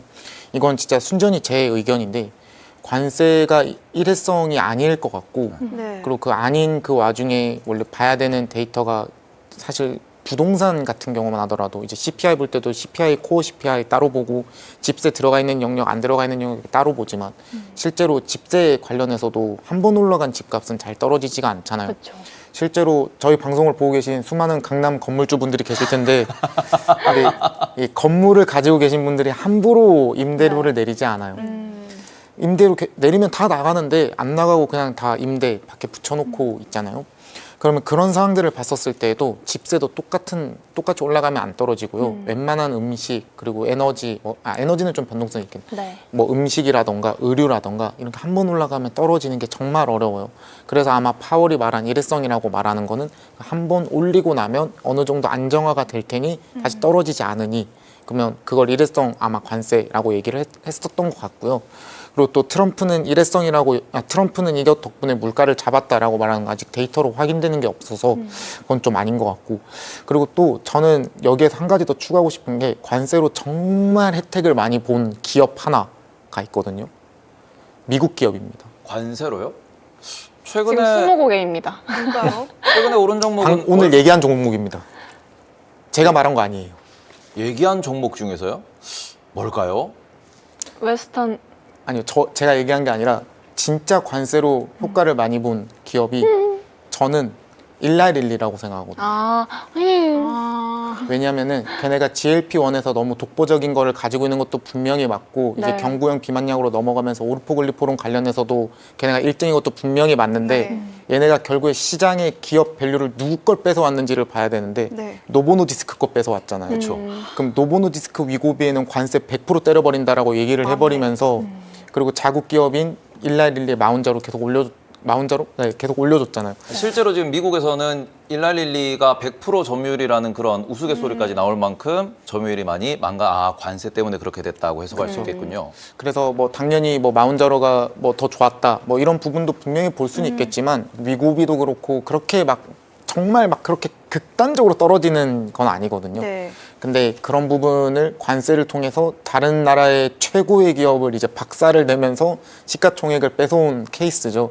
그래서 지금 의학 쪽이 저는 미국 바이오테크 쪽을 계속해서 좋게 바라보고 있는 이유가 네. 뭐 잘 되면 그 잘된 다른 나라 거 그냥 관세 때린다고 하고 뺏어오면 되는 뺏어와요. 거니까. 그래서 그런 모습을 이번에 보였었기 때문에 좀 그런 관세 관련해서는 그런 기업들을 주로 보고 있었어요. 저는 관세에 대해서 되게 재밌었던 기사를 하나 봤는데 지금은 뭐 식품 관세를 좀 내렸지만 이전에 부과했던 품목들 중에 뭐 커피, 바나나 그리고 향미라고 뭐 태국이나 인도, 뭐 베트남 등지에서 나오는 쌀이 있는데 이 세 가지 품목이 대표적으로 미국에서 생산이 되지 않는 품목이라고 해요. 그러니까 미국 내에서 이들과 경쟁할 만한 기업이나 농가가 없는데 여기에 괜히 관세를 붙임으로써 미국인들에게 그냥 그게 인플레이션으로 전가가 되는 아무도 혜택을 보지 못하는 이런 아이러니한 상황까지도 벌어졌다고 하니까 뭐 결국 그 트럼프의 관세가 이게 자국민들을 위한 것이 맞는가라는 거에 대해서 미국인들 사이에서도 좀 갑론을박이 있다고 하더라고요. 맞습니다. 진짜 그래서 되게 보면 치사한 게 자기네들 잘하는 것들은 관세 붙여버리고 네. 자기네들 못하는 것들은 아이고 관세 3개월만 유예해줄게 3개월 유예해줄게 그런 식으로 이제 시장의 분위기를 계속해서 위아래로 흔들었잖아요. 네. 그래서 그런 것들까지 생각을 했었을 때 좀 관세 이슈로 인해 미국에서 정말 혜택을 볼 수 있는 기업이 뭐냐라고 말하면 지금은 진짜 일라릴리 같은 기업을 지켜보면 좋을 것 같습니다. 알겠습니다. 기승전 일라이릴리로 정리를 해보도록 할게요. 마지막 이슈 한번 짚어볼까요? 마지막은 한태영 과장님의 빅반전 최대 유행어입니다. 아 오셨군요. 네, 그 중에서도 오늘은 마지막 전력 쪽에 대한 이슈가 있어서 함께 이야기를 나눠보려고 하는데요. 슈퍼마이크로가 엔비디아의 최신 칩 AI 블랙엘 전용 고성능 액체 냉각 시스템을 전격 공개했습니다. 이번 신제품은 렉당 또 최대 144개의 GPU를 수용하는 초밀도 설계임에도 불구하고 시스템열의 98%를 제거하고 또 전력 소비를 최대 40%까지 낮출 수 있다는 점이 핵심인데요. 이 AI 데이터 센터의 가장 큰 숙제는 바로 이 발열과 또 그리고 비용에 좀 중점을 맞추고 시장은 반응을 하겠죠.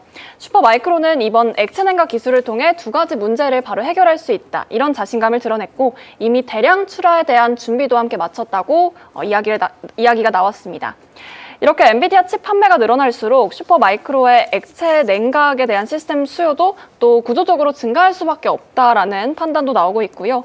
그렇기 때문에 액체 냉각 관련주들도 시장은 좀 뭔가 관심을 가지고 있는 분위기인데 그뿐만이 아니라 데이터 센터에 좀 기반한 이런 부수적인 여러 가지 이제 그런 주도주들까지도 시장은 좀 확인을 하고 싶어 하는 것 같거든요. 정말 유행어답게 그런 부분들이 좀 성견지명으로 시장도 이제 보고 있는 분위기긴 합니다. 특히 뭐 슈퍼마이크로도 그렇지만 버티브 그리고 그 관련된 내용들 다른 종목들도 현재 어떻게 보시고 계시는지 궁금합니다.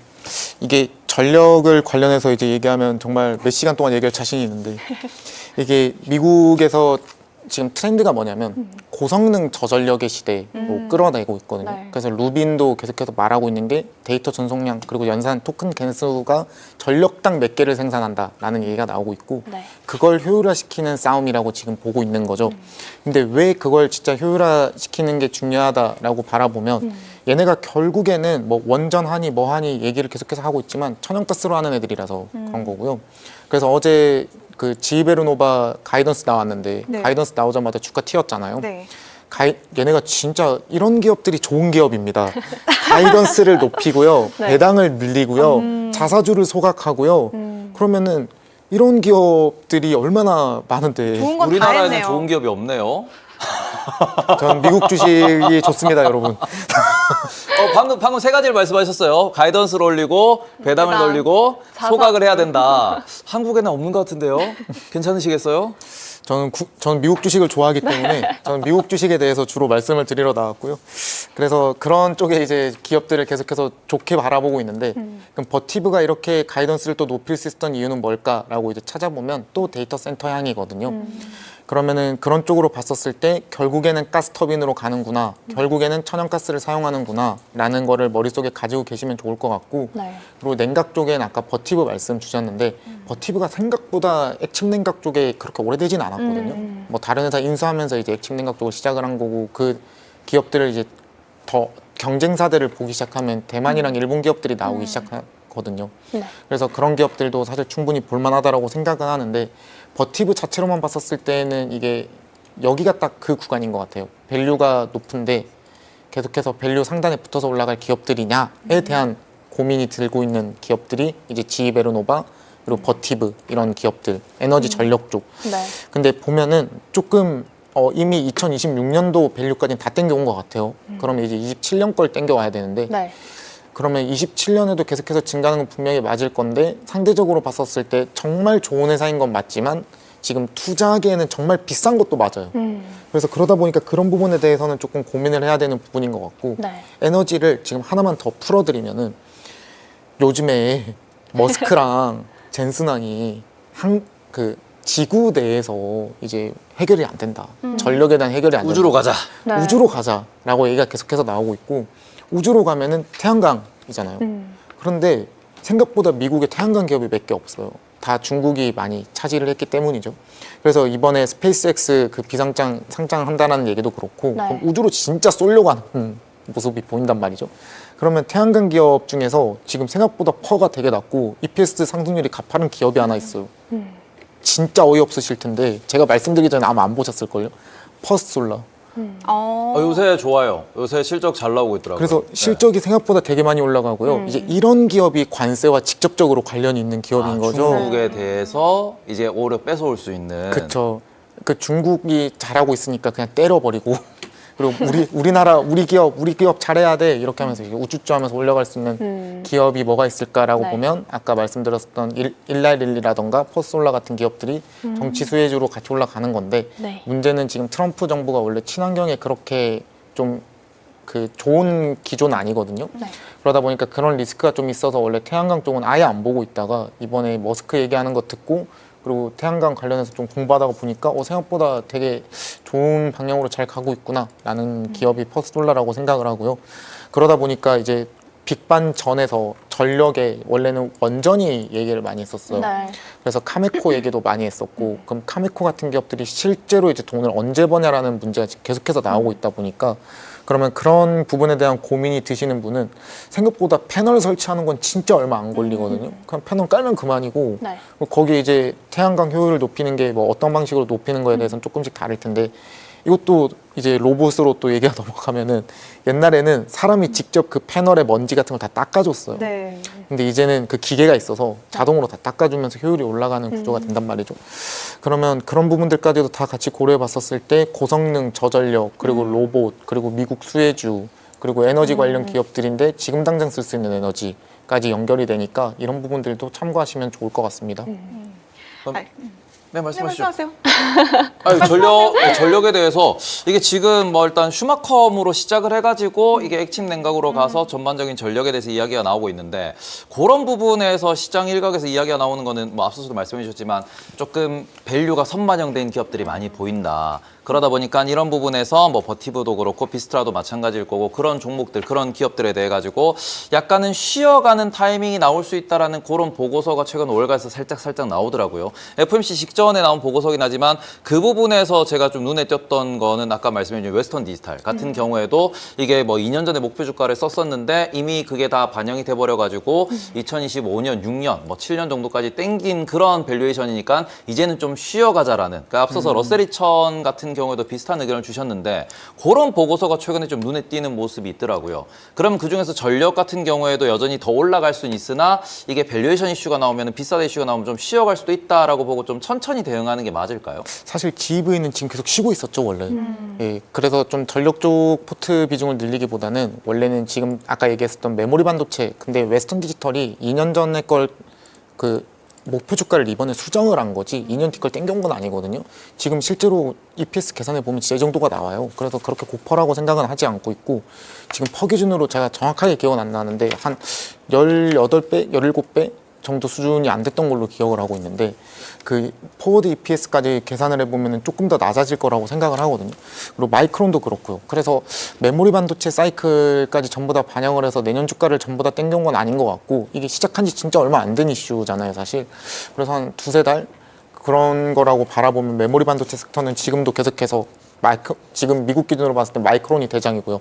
그럼 마이크론을 필두로 하는 그런 기업들은 계속해서 봐야 된다라는 생각을 가지고 있고 이게 항상 투자를 할 때 비중의 문제인데 어디에 비중을 더 실냐 덜 실냐고 좋은 종목을 많이 가져가는 그 싸움이라고 생각을 하거든요. 그래서 제가 오늘의 종목으로 바로 이렇게 연결을 좀 지어도 될까요? 네. 그래서 제가 오늘 종목으로 같이 이렇게 연결을 지어서 좀 얘기를 해보려고 하면 방금도 비싸다 이런 밸류를 너무 많이 받고 있다 이런 얘기를 많이 받고 있는데 그런 기업의 가장 대표적인 기업이 팔란티어라고 생각합니다. 그래서 팔란티어 같은 경우에 거의 그냥 퍼가 한 600배 그리고 포워드 기준으로도 300배 그러다 보니까 워낙 비싼데 얘네가 하고 있는 업무가 일이 뭘 하고 있는지를 보면 또 재밌거든요. 네. 저는 팔란티어를 컨설팅 회사라고 생각을 해요. 그래서 업무를 조금 더 효율적으로 하게 해주고 그 조금 더 팔란티어라는 기업을 통해서 컨설팅을 해주는 거를 바탕으로 업무의 효율성이 좋아지게 만드는 회사.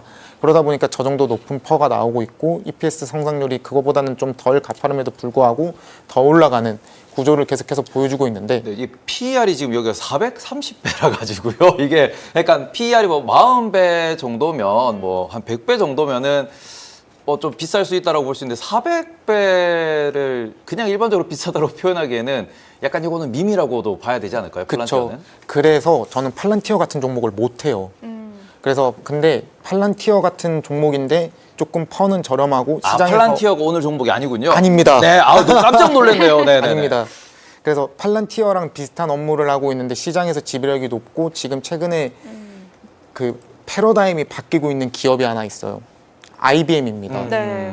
그래서 IBM 같은 경우에는 사실 제가 어제도 모 증권사 IT 담당자 형이랑 같이 저녁에 소주를 한잔 하면서 네.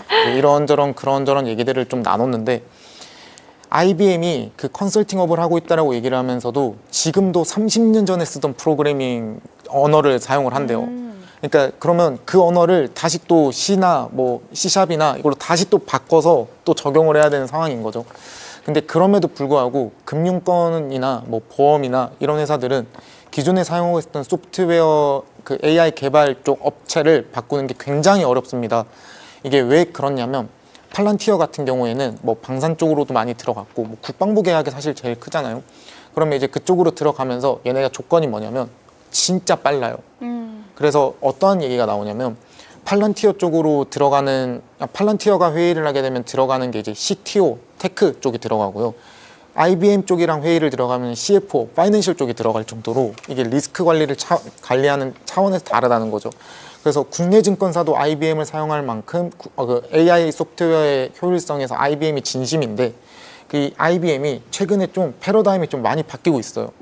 그래서 기존에는 하드웨어를 기준으로만 보고 하드웨어 기준 매출만 보고 있었는데 이제는 소프트웨어 매출 쪽을 보고 있고 그게 컨설팅 쪽으로 넘어가면서 전 세계에 있는 금융사들을 대상으로 영업을 하기 시작하거든요. 그래서 그런 측면으로 보면은 이번에는 IBM 같은 기업을 2026년에 기존의 엔비디아가 그 그래픽 만드는 회사에서 GPU 만드는 회사로 바뀌었던 것처럼 브로드컴이 그 통신 장비 만드는 회사에서 에이직으로 바뀐 것처럼 이런 패러다임의 변화가 나오는 게 굉장히 중요한데 이번엔 좀 IBM에서 그런 모습이 많이 보여가지고 IBM을 한번 관심 종목으로 가지고 왔습니다. 네, IBM 같은 경우는 최근에 그 컴플런트라는 회사를 지난주였었죠. 11빌리언을 주고 인수한다라는 이야기가 나왔고 이 회사가 특징적으로 실시간 데이터 스트리밍 이런 데 좀 힘을 실른다라고 얘기를 했는데 이것도 컨설팅 일환에 입각한 M&A로 볼 수 있을까요? 이게 무조건 데이터 싸움이 되거든요. 그래서 예전에 테슬라가 FSD 제일 먼저 할 수 있는 이유 그리고 뭐 아마존이 쇼핑몰 관련해서 광고를 제일 잘할 수 있는 이유 이게 전부 다 데이터에서 기반이 되는데 지금 그런 게 좀 약해요. 실제로 진짜 프로그램 쓰는 거 보면 진짜 구려요. 너무 구려서 충격받을 정도로 네. 구려요. 아니, 국내 MTS, HTS 뭐 정확한지는 모르겠지만 97년도 시스템을 쓰고 있다 뭐 이런 얘기도 있더라고요. 그쵸. 그게 맞아요. 맞습니까? 근데 이번에 그 토스 증권 때문에 많이 개발이 됐고요. 그래서 많이 개선이 돼서 좀 이제는 많이 나아졌는데, 근데 진짜 그 언어를 한 번 고착을 시켜 놓으면 바꾸는 게 굉장히 리스크예요. 그 만약에 한 번 바꿨다가 뭐 국방부나 뭐 이런 데서 계약하고 뭐 소규모 운영 점포에서 계약을 맺는 거는 뭐 이거 좀 아니에요라고 얘기를 해도 그러면 바꾸면 되잖아요. 근데 금융권에서 그러면 바로 사고로 연결이 되거든요. 그러면 뭐 예를 들면 갑자기 막 1시간 정도 거래가 안 된다라고 얘기를 하게 되면 다음날 민원이 폭발합니다. 그런 부분들에 대해서 엄청 조심을 해야 되기 때문에 프로그램을 바꿀 수는 없고 그 와중에 고도화는 해야 돼요. 그러면 팔란티어는 사용을 못하는데 누구를 사용을 해야 될까 하고 IBM이 나오거든요. 그래서 그런 관점으로 보면은 지금 IBM을 굉장히 매력적으로 바라보고 있고, 새로 패러다임이 변경되는 새로운 종목으로, 그리고 또 너무 밸류 상단에 붙어 있지 않은 종목이라서 좋게 보고 있습니다. 알겠습니다. 이렇게 한태영 과장님의 관심 종목 IBM까지 들어봤고요. 혹시 지금 시간이 약간 남았다면 저는 은에 대한 질문을 한번 좀 드려보고 싶습니다. 은 가격이 뭐 제가 오프닝에서 말씀드리는 것처럼 거의 매일매일 역대 최고치를 재경신하고 있습니다. 뭐 금과 관련돼서 비슷한 성향도 있을 테고 또 은만이 가지고 있는 이런 독창적인 성향도 가지고 있을 텐데, 우리가 은에 대한 투자, 지금 $100 이야기까지 내년 말에 나오고 있는 상황인데 어떻게 좀 유망하게 봐야 될까요? 사실 원자재를 직접 투자하는 거는 너무 어려운 투자 방법이다 보니까 제가 실버에 대해 직접 투자를 하셔라 이렇게는 말을 못 하겠어요. 제가 원래 골드 4,000불 때에서는 골드 사셔라 이런 얘기를 했었는데 그만큼 이게 2등이 갈 때가 되게 그 좀 트렌디에 내가 나만 뒤쳐졌나? 약간 이런 생각이 들게 하는 좀 위험한 시기라고 생각을 하거든요. 악마의 금속이라잖아요. 그쵸. 막 건드리죠. 이거 간다. 이거 진짜 간다. 약간 이런 생각을 가지게 하는데, 항상 같이 보면 좋은 게 대장이 갈 때 2등도 잘 가는 구조가 대부분이에요. 근데 금은 꺾이고 있는데 은은 올라가고 있다? 그러면 이런 부분에서는 제가 하는 방식에서는 좀 조심해야 된다라는 시기라고 생각을 하고 있고요. 그래서 저라면 오히려 은보다는 계속해서 금을 차라리 볼 것 지금 같아요. 이 자리에서 금을 보는 게 대장을 보는 게 나을 수 있다. 그쵸. 이게 대장을 투자를 할 때 가지고 있는 그 마음의 평온함과 2등주를 투자할 때 가지는 그 불안감이 저는 좀 싫거든요. 그죠. 은은 좀 변동성도 크죠. 많이 오르는 만큼 많이 떨어지기도 하고. 근데 진짜 만약에 내일 10% 떨어져요. 네. 진짜 만약에. 네. 근데 이유를 모르겠어. 네. 그런 경우가 비트코인에서 되게 많았었잖아요. 알 수 없는 그 불안감, 네. 공포감. 그렇죠. 이게 최근에 본 문구 중에서 좋았던 문구가 시장이 계속해서 재빠르게 이유를 찾아낸다. 이유를 갖다 붙인다. 이렇게 표현을 하더라고요. 근데 그게 코인이 좀 그런 부분이 많았던 것 같고요. 지금 은도 뭐 지금 제조업에서 쓰인다라고 해서 좀 많이 공급량이 그대로인데 수요가 늘면서 올라간 모습으로 보이는데, 그럼에도 불구하고 이게 떨어질 때 대응이 좀 어렵다 보니까 조금 은은 어렵더라고요. 정리를 해보자면 1등만 좋아하는 더러운 세상, 그리고 시장은 코에 걸면 코걸이, 귀에 걸면 귀걸이. 맞아요. 이렇게 정리를 해보면 아주 깔끔하지 싶습니다. 정리가 근데 저도 그런 정리였거든요. 방금 전에 저희가 이제 1시간 동안 나눴던 얘기 핵심이 중소형주 안 된다, 대형주 간다. 그러니까 1등만 기억하라라는 이야기를 오늘 공통적으로 이야기를 해주셨어요. 그러고는 아주 그런 부분에서 기조가 정확하신 분이에요. 네, 지금 IBM 관련돼 가지고도 좋은 얘기 해주셨고, 그리고 전력 인프라 관련돼서도 우리가 좀 관심을 가져보자. 1시간도 넘게 이야기할 수 있는데, 일단 PD님이 잘랐기 때문에 저희가 다음에 오셨을 때는 전력 관련돼 가지고 좀 더 의견을 많이 들어보도록 하겠습니다. 그래서 오늘 이렇게 한태현 메리츠증권 과장님과 이야기를 나눠봤고요. 그 다음에는 저는, 그리고 저희 과장님은 여기서 물러나고, 저와 우리 김민 캐스터 그리고 구윤우 캐스터는 잠시 후 10시부터 10시 30분까지 30분 더 PM10을 통해서 여러분을 찾아뵐 예정이니까요. 끝까지 저희와 함께 해주시면 좋을 것 같습니다. 저희는 내일 밤 8시에 다시 돌아오도록 할게요. 시청해주신 여러분 고맙습니다. Wake up,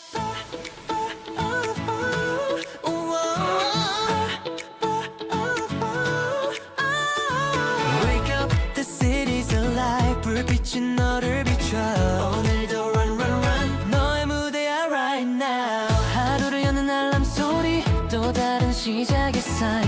커피 한 잔 들고 다시 세상 속으로 dive. 누구보다 바쁜 시간 멈추지 않는 손끝, 그 속에 담긴 열정이 세상을 움직여 지금.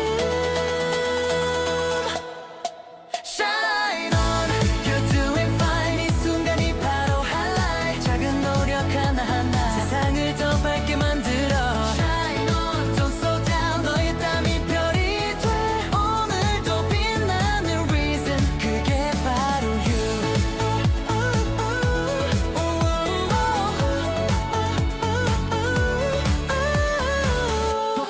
소리 더 미소 흐트러진 머리카락 그래도 웃는 그 표정 진짜 멋져 그 모습 남들은 모르겠지만 너는 알고 있잖아 한 걸음씩 쌓아온 그 시간이 miracle Shine on you're doing fine 누가 봐도 완벽해 네 자리가 무대야 스포트라이트는 너에게 Shine on don't look down 이 도시의 rhythm 위 매일을 빛내는 reason 그게 바로 you 때로는 멈춰서도 괜찮아 그 자리에서 꽃이 피었나 모든 순간이 너답게 아름다워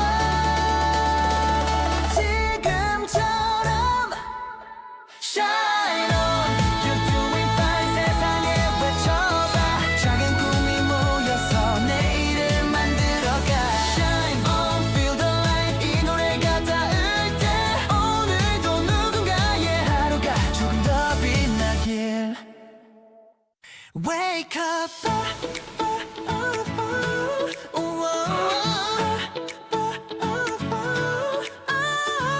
Wake up, the city's alive 불빛은 너를 비춰 오늘도 run run run 너의 무대야 right now 하루를 여는 알람 소리 또 다른 시작의 sign 커피 한 잔 들고 다시 세상 속으로 dive 누구보다 바쁜 시간 멈추지 않는 손끝 그 속에 담긴 열정이 세상을 움직여 지금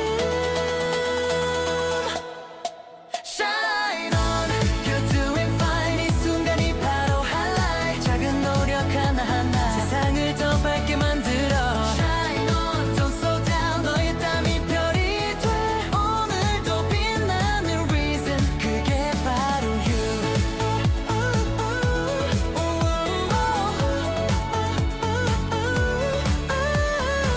복잡한 소리도 미소 흐트러진 머리카락 그래도 웃는 그 표정 진짜 멋져 그 모습 남들은 모르겠지만 너는 알고 있잖아 한 걸음씩 쌓아온 그 시간이 miracle Shine on You're doing fine 누가 봐도 반짝 열려 오늘 your light Playmarket 모드 on tension up so bright 밤이 더 빛나는 순간 here we go 세상이 깨어나기 전 미리 know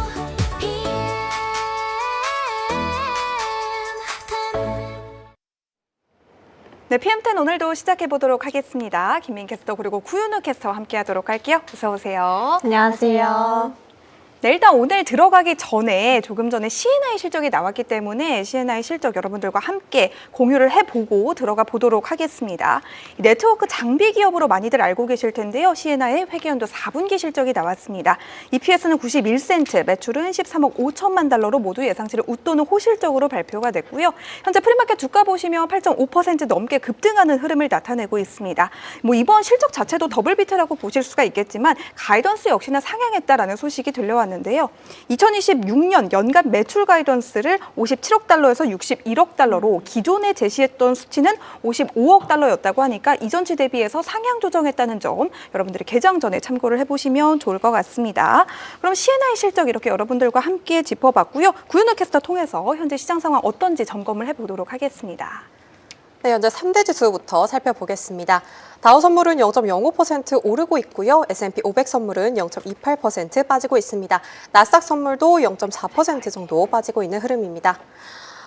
M7 흐름도 함께 살펴보겠습니다. 엔비디아인데요. 정규장에서는 0.6% 정도 빠졌고요. 현재 프리마켓에서는 2% 넘게 빠지는 흐름 보이고 있습니다. 중국발 호재와 악재가 겹치면서 변동성을 보였던 엔비디아였는데요. 바이트댄스와 알리바바가 엔비디아 최신 칩인 H200에 대규모 주문을 넣겠다는 의사를 밝혔으나 현재 블랙웰 생산 집중으로 공급 부족 우려가 차익 실현 매물을 보인 걸로 나타났고요. 또 디인포메이션은 중국 AI 스타트업 딥시크가 블랙엘 칩을 분해해서 밀반입하는 편법을 사용했다는 보도도 있었죠. 또 좋은 소식도 있는데요. 뱅크 오브 아메리카가 오늘 오후에 엔비디아의 매수 등급과 목표 주가 275달러를 제시했습니다. 또 오라클 여파도 있었죠. 오라클의 급락 여파로 엔비디아를 비롯한 AI 관련주들 일제히 하락세를 보였습니다. 다음으로 메타 살펴보시면요.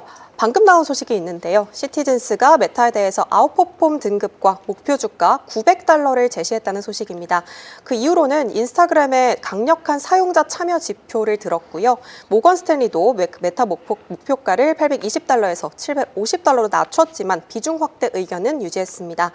이후로는 매출 지속성과 라마 AI 모델의 관련 문제라고 지적했고요. 또 메타 VR 가격 기기를 가격을 인상하면서 전략 수정 공식화했죠. 현재 프리마켓에서도 소폭 빠지고 있는 모습 보이고 있습니다. 다음으로 테슬라 살펴보시면 정규장에서는 1.4% 올랐는데요. 현재 프리마켓에서는 0.7% 정도 빠지고 있습니다.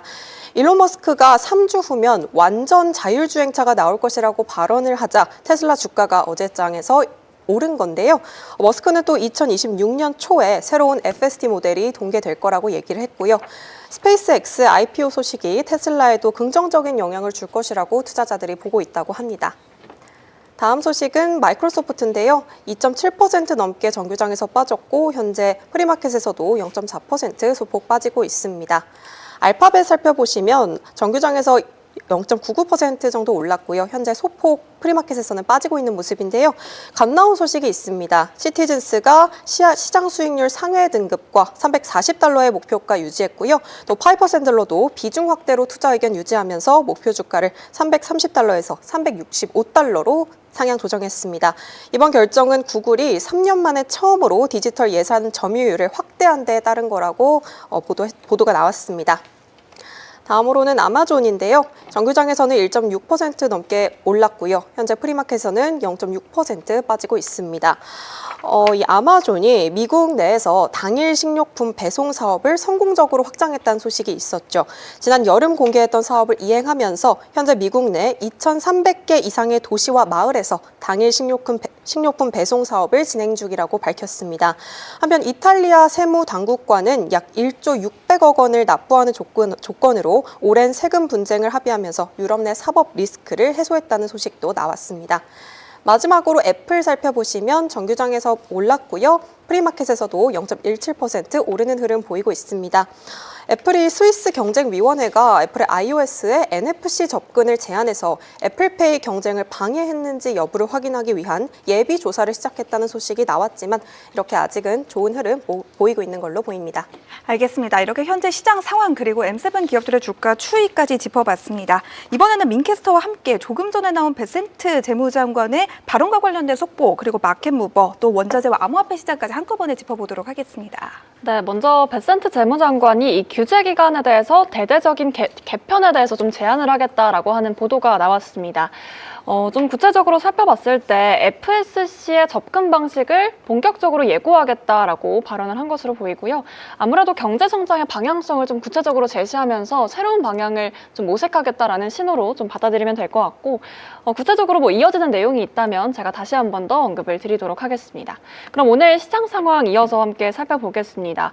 오늘 사실 이 금리 인하에도 코인 시장은 좀 미지근한 반응을 보이고 있더라고요. 현재 9만 선을 겨우 사수하고 있는 모습인데 3%대 비트코인은 하락하면서 움직임 보여주고 있고요. 좀 코인 시장은 트레이딩 관점에서 좀 봐야 되는 시기가 아닐까라는 점 한번 체크해 보셔도 좋을 것 같습니다. 오늘 유가도 살펴보시면요. 위험 자산에 대한 약세 흐름이 조금 나타나면서 10월 이후에도 최약치를 좀 기록을 하고 있는 모습인데 아무래도 이런 부분에 대해서도 다시 한 번 더 확인을 좀 해보면서 살펴볼 필요가 있겠습니다. 다음으로는 현재 움직이고 있는 종목들도 함께 체크해보면 되겠습니다. 전반적으로 아까 저희가 계속해서 언급했던 종목들이 이어지고 있는데 넷플릭스 같은 경우에는 이 워너브라더스 인수전에 대한 2차전의 얘기가 계속 또 뜨거운 감자로 이번 주 내내 오르고 있죠. 그렇기 때문에 그 여파를 받아가고 있는 것으로 보이고요. 일라이릴리 같은 경우도 이 차세대 비만 치료제에 대한 소식과 더불어서 현재 이 프리마켓장에서는 1%대 강세 흐름 가져가고 있습니다. 떨어지는 종목도 함께 살펴볼게요. 아무래도 오라클에 대한 낙폭이 좀 깊습니다. 시간의 거래에서 그러니까 애프터마켓장에서의 과도한 또 낙폭이 나타났는데 마찬가지로 프리마켓장에서도 12%가량 보이는 13%가 지금 현재 가까이 되는데 뭔가 이 기술주의 우려에 대한 좀 재점화가 좀 이어지면서 어찌됐든 좀 과도한 하락일지 아니면 이게 시작일지도 한번 체크를 해보셔야 되겠고요. 또 AMD 같은 경우도 마찬가지로 오라클과 좀 엮여 있고 오픈 AI 관련해서 이런 관련주들이 좀 떨어지고 있는 양상들이 현재 프리마켓장에서 확인이 되고 있습니다.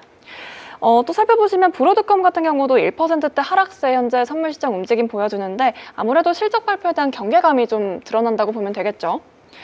마지막으로 비기스트 무브도 현재 살펴보도록 하겠습니다. 대부분 종목이 좀 겹치는 와중에 어도비는 현재 26년도 회계연도에 대한 가이던스 부진으로 인해서 현재 떨어지고 있는 분위기고요.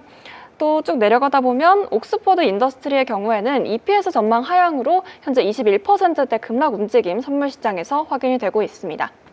마지막으로 비자의 경우에는 이 트루이스트가 26년 이 선호품질 컴파운더에 대한 선정에 대한 소식이 이어지면서 현장 시장에서의 움직임은 비교적 괜찮다라는 점 마지막으로 짚어드릴 수 있겠습니다. 알겠습니다. 원자재와 암호화폐 시장, 마켓무버 그리고 비기스트 무브까지 좀 빠르게 여러분들과 함께 살펴봤습니다.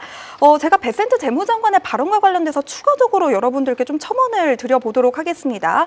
이 베센트 재무장관은 미국 금융규제 체계 일부가 미국 경제 전반에 과도한 부담을 주었는지 또 미국 경제 성장에 부정적인 영향을 주었는지 또 미국 금융 안정을 저해하는지의 여부를 검토해서 이루어질 예정이다라고 하니까요. 관련돼서 업데이트되는 소식이 있으면 저희 PM10이 끝나기 전에 다시 한번 추가적으로 전해드리도록 하겠습니다. 이번에는 이 시각 나오고 있는 주요 외신들의 헤드라인도 한번 살펴보도록 할게요. 구윤우 캐스터와 함께 블룸버그 통신의 헤드라인부터 보도록 하겠습니다. 네, 처음으로 보내드릴 뉴스는 원유 시장 소식입니다. 국제유가가 10월 이후로 가장 낮은 수준까지 떨어졌는데요. 시장 전반의 투자 심리가 약해지면서 위험 자산이 동반 하락한 영향이 컸습니다. 브렌트유는 결국 장중 상승분을 모두 반납한 상태고요. 여기에 미국과 베네수엘라 사이 긴장도 더해졌죠. 미군이 최근 초대형 유조선을 납포했고 베네수엘라는 이를 해적 행위라고 강하게 비난했는데요. 산유국 간 갈등은 보통 유가를 밀어 올리는 요인인데 이번엔 시장의 전반적인 약세 흐름을 뒤집지는 못했고요. 더 큰 이유는 역시 공급이 너무 많았다는 겁니다. 오펙 플러스와 미국 대륙에서 생산이 계속 늘고 있는 반면에 수요 회복은 빠르지가 않아서 공급 과잉 우려가 커지고 있는 건데요. 2026년에도 공급이 수요를 웃도는 구조가 이어질 가능성이 높다는 분석도 나오고 있고요. 결국 시장에서는 당분간 유가가 상승보다는 하방 압력을 더 많이 받을 거라는 전망이 우세합니다. 알겠습니다. 첫 번째 소식으로는 유가 관련된 소식을 살펴봤는데요. 미국과 베네수엘라 간의 지정학적인 리스크가 불거지고는 있지만 여전히 미국 전반의 원유 시장에 공급이 너무 많기 때문에 유가는 좀 약세를 띠고 있다라는 내용까지 짚어봤습니다. 두 번째 이슈로 넘어가 보도록 할게요. 두 번째는 일라이릴리의 신약 소식인데요.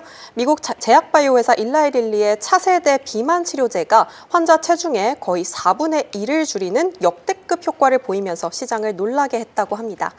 릴리는 실험용 주사제 레타트루타이드의 후기 임상 결과 68주 동안 체중이 23% 이상 감소했다고 밝혔고요. 이번 연구는 체중 감량뿐만 아니라 비만과 밀접한 무릎 골관절염 통증 개선도 함께 살펴봤는데요. 최고 용량을 투여받은 환자들은 무릎 통증이 62% 이상 완화됐다고 하고요. 이는 월가가 기대한 체중 20%에서 23% 감량, 그리고 통증 50% 완화 전망을 모두 웃돈 수치입니다. 일부 환자들은 체중이 너무 많이 줄어서 스스로 임상을 중도 포기할 정도라는 후문도 나오고요. 이렇게 릴라이릴리는 레타트루타이드가 비만과 합병증 환자들에게 중요한 옵션이 될 거라고 강조했는데요. 이번 성과로 릴리는 2030년 1,000억 달러 규모로 성장할 비만 시장에서 우위를 더욱더 굳히게 될 전망이라고 합니다. 알겠습니다. 일라이릴리와 관련된 뉴스까지 짚어봤습니다. 이 일라이릴리와 관련된 소식은 저희가 프리마켓 뉴욕 초반에도 속보로 전해드렸던 소식인데 구윤호 캐스터가 조금 더 살을 붙여서 자세한 내용을 좀 전해주셨습니다.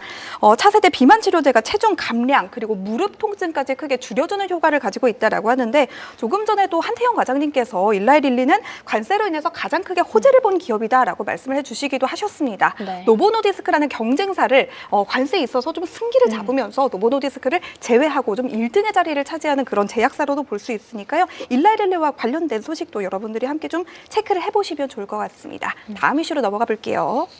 네, 다음 이슈는 미국 FDA가 집에서 우울증을 완화할 수 있는 전기 자극 헤드셋을 처음으로 승인했다는 소식입니다. 스웨덴 뉴로사이언스의 FL100 제품인데요. 헤드폰보다 가볍고 이마에 2개의 패드를 붙여서 아주 약한 전기 자극을 주는 방식이라고 해요. 유럽에서는 이미 쓰이고 있고요. 가격은 약 459유로, 미국에서는 2026년 하반기부터 처방전으로 구매할 수 있다고 하고요. 이번 승인 대상은 주요 우울 장애인데요. 그동안 이런 전기 자극 치료는 병원에 직접 가야 했지만 이제는 집에서도 편하게 치료할 수 있는 길이 열린 거예요. 임상 결과도 꽤 긍정적이었는데요. 실제 자극을 받은 환자들이 4주 만에 뚜렷한 증상 개선을 보였다고 합니다. 회사 측은 이번 승인을 정신건강치료의 중요한 전환점이라고 설명하면서 앞으로 양극성 장애나 뇌손상 그리고 중독 치료로도 확장할 수 있다고 계획을 밝혔습니다. 알겠습니다. 굉장히 재미있는 소식이네요. 제가 한번 두 분께 질문을 좀 드려볼게요. 사실 우리가 방송을 매일 하다 보면 네. 나 오늘 좀 괜찮은데 하는 날도 있지만 나 오늘 왜 이렇게 했지? 싶은 날도 그쵸, 당연히 있을 수밖에 그쵸. 없잖아요. 두 분은 그럴 때 좀 우울하세요? 아니면 그냥 그럴 수도 있지 하고 넘어가는 편이세요? 어떠세요? 저는 처음엔 정말 우울했는데 네. 이제는 그래도 매일 방송을 해야 되고 적응을 네. 해야 되니까 네. 자고 일어나서 잊으려고 노력하고 있습니다. 약간 좀 기쁨이 스타일이시네요. 네, 기쁨이.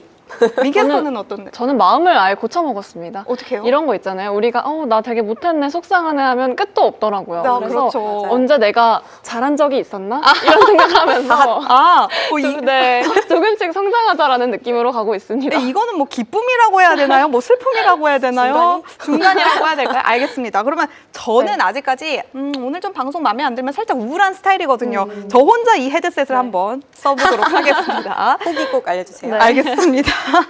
후기까지 제가 한번 들고 와 볼게요. 네, 다음 이슈로 넘어가 보겠습니다. 네, 다음 이슈는 안과 전문 기업 알콘이 월가에서 첫 비관적인 평가를 받았다는 뉴스입니다. 뱅크 오브 아메리카가 알콘 주식을 매수해서 한 번에 2단계 낮춘 언더퍼폼으로 강등했다는 이슈인데요. 애널리스트는 알콘의 신형 안과 수술 장비 유니티 도입 속도가 예상보다 느려서 이익 증가에 압박이 생길 것이라고 지적했다고 합니다. 뱅크 오브 아메리카는 12개월 목표 주가도 60 스위스 프랑으로 크게 낮췄고요. 이는 현재 주가보다도 낮은 수준입니다. 핵심 근거였던 이 유니티 출시 효과가 약화되면서 시장 전망이 지나치게 낙관적일 수 있다는 경고가 나온 건데요. 알콘 주가는 올해만 17% 떨어지면서 3년 만에 최악의 연간 성적을 보이고 있고요. 한편 알콘은 올해 4월에 차세대 유니티 VCS를 출시했고 독립형 백내장 수술 장비도 조만간 시장에 선보일 계획이라고 합니다. 알겠습니다. 마지막 헤드라인으로는 안과 전문 기업 알콘의 소식까지 짚어봤습니다. 이번에는 민캐스터와 함께 CNN에서 나오고 있는 이 시각 주요 헤드라인도 살펴보도록 할게요. 네, 오늘 CNBC에서 볼 내용이 조금 더 많아서 네. 오늘은 CNBC로 준비를 해봤습니다. 전반적으로 이제 금리 인하에 대한 이야기 그리고 또 오라클에 대한 과도한 낙폭을 좀 키워가고 있다라는 분위기가 현재 주요 헤드라인에 보이고요. 저는 이 빅테크가 인도 시장에 대해서 투자한다라는 내용이 좀 헤드라인이 있더라고요. 이 내용을 다시 한번 더 짚어보도록 하겠습니다. 아무래도 인도에서는 좀 데이터 센터라든지 인재 그리고 시장에 대한 새로운 기회를 다양하게 확보할 수 있는 가능성이 점쳐지고 있는 만큼 뭐 빅테크 중에서도 마이크로소프트 그리고 아마존 혹은 인텔 같은 이런 기업들이 인도 시장의 클라우드 산업을 선점하기 위해서 조금 더 협약을 맺겠다라고 하는 내용들이 함께 보도가 된 것으로 보이고요. 저희가 어제도 나왔던 것 같은데 네. 인도 시장에 관해서는 아직도 블루오션이다라고 하는 이야기가 많잖아요. 그렇죠. 그래서 어쨌든 빅테크들이 이렇게 주시를 하고 있는 호시탐탐 노리고 있는 그런 나라가 아닐까 차세대 이런 유망 이야기도 시장이다. 네, 맞습니다. 현재 CNBC에서는 뭐 금리에 대한 얘기를 제외하고는 이런 기사들이 나왔고요. 한 가지만 더 짚어보도록 하겠습니다. 약간 국내장에서의 이슈랑 살짝 연결이 되면 좋을 것 같아서 저도 유심히 봤던 내용인데 SK하이닉스 관련해서 미국 상장을 주시하고 있다는 맞아요. 보도가 나왔더라고요. 사실 삼성전자와 마이크론 함께 이렇게 어깨를 나란히 하고 있는 기업 중에 하나로서 아무래도 가치를 크게 높이는 데 큰 기여를 하지 않을까라는 내용이 좀 기대감으로 차오르는 것 같고요. 미국 시장에서 드디어 한국 기업을 좀 이런 기대감도 어느 정도 반영이 되고 있는 것 같습니다. 알겠습니다. 이렇게 국장과 관련해서 SK하이닉스의 미국 상장 가능성까지 저희가 함께 살펴봤고요. 다음으로는 우리 구윤우 캐스터가 준비한 종목 브리핑 한번 들어보도록 하겠습니다. 네, 첫 번째로 살펴볼 종목은 위성 기업 플래닛 랩스입니다. 어제 장 마감 후에 실적 발표가 있었죠. 이후 애프터마켓에서 15% 넘는 폭등세 보였는데요. 현재 프리마켓에서도 18% 넘게 폭등하고 있습니다. 이 회사는 전 세계를 매일 촬영하는 위성을 직접 만들어서 띄우고 그 데이터를 제공하는 회사인데요. 요즘 기후와 농업 그리고 지도 서비스까지 활용도가 크게 늘면서 성장성이 주목받고 있어요. 이번 2026년 회계연도 3분기 실적에서 아주 좋은 실적을 발표했는데요. 매출은 전년 대비 33% 증가한 8,130만 달러 기록하면서 시장 예상치 크게 웃돌았고요. 적자였던 조정 에비타와 잉여 현금 흐름도 흑자로 돌아서면서 수익성이 눈에 띄게 개선됐습니다. 가장 인상적인 부분은 수주 잔고가 무려 216% 증가했다는 건데요. 이미 계약된 금액이 7억 3,400만 달러까지 늘어나면서 향후 몇 년간의 성장 전망이 훨씬 뚜렷해졌다는 평가도 나오고요. 전략적인 투자도 이어지고 있다고 해요. 위성사진의 AI 해석 기술을 강화하기 위해서 베드락 리서치를 인수했고요. 또 자사 위성 테니저 1으로 전 세계 메탄 배출 5,500건 이상을 탐지했다고 밝혔습니다. 이를 활용한 메탄 퀵룩 서비스는 기업들의 탄소 감축과 규제 대응에 직접 도움을 주는 고부가가치 제품이라고 합니다. 이렇게 확장되는 위성군과 그리고 정부와 국방 부문에서 점점 넓어지는 수요까지 플래닛 랩스의 성장에 계속 주목해 보시면 좋겠습니다. 알겠습니다. 첫 번째 특징주 플래닛 랩스 살펴봤는데요. 애프터마켓에서 15% 넘게 장중한 때 폭등세를 보였던 종목이라고 하니까요. 한 번쯤 여러분들도 관심을 가져보시면 좋을 것 같습니다. 다음 특징주로 넘어가 볼게요. 네, 다음으로 짚어볼 특징주는 포토마스크 글로벌 1위 기업 포트로닉스입니다. 어제 실적 발표 이후에 정규장에서 무려 45% 넘게 폭등했죠. 정말 엄청난 하루였는데요. 현재 프리마켓에서는 소폭 빠지고 있는 모습입니다. 포트로닉스는 반도체와 디스플레이를 만들 때 꼭 필요한 포토 마스크를 생산하는 회사인데요. 칩의 설계도를 웨이퍼에 찍어내는 일종의 원본 필름이기 때문에 반도체 산업이 커질수록 이 회사의 입지도 커진다고 생각하시면 되겠습니다. 글로벌 반도체 시장이 2030년까지는 1조 달러 규모로 커질 걸로 예상이 되면서 포트로닉스도 큰 기대를 받고 있죠. 이번 실적을 보면 매출 2억 1,580만 달러로 시장 예상치 웃돌았고요. 비갭 주당 순이익은 0.6달러, 예상치보다 33%나 높았어요. 총 마진은 35%, 영업이익률 24%로 수익성 확실히 개선됐고요. 영업 현금 흐름도 8,780만 달러가 나오면서 탄탄한 분기 실적을 보여줬습니다. 포토마스크는 공정이 미세해질수록 더 복잡해지고 비싸진다는데요. 바로 이 부분이 포트로닉스의 주요 강점이라고 보시면 되겠습니다. 또 회사는 다음 분기 매출 전망도 2억 1,700만 달러에서 2억 2,500만 달러, 그리고 영업이익률은 23%에서 25%로 아주 낙관적인 가이던스 제시했고요. 이렇게 앞으로 반도체 업황 회복과 미세 공정이 강해질수록 포트로닉스의 존재감 더 커질 걸로 보입니다. 알겠습니다. 두 번째 특징주로 포트로닉스 살펴봤고요. 제가 고윤우 캐스터가 지금 브리핑을 하는 동안 댓글을 잠깐 봤는데 너무 뿌듯한 댓글이 하나가 있는데요.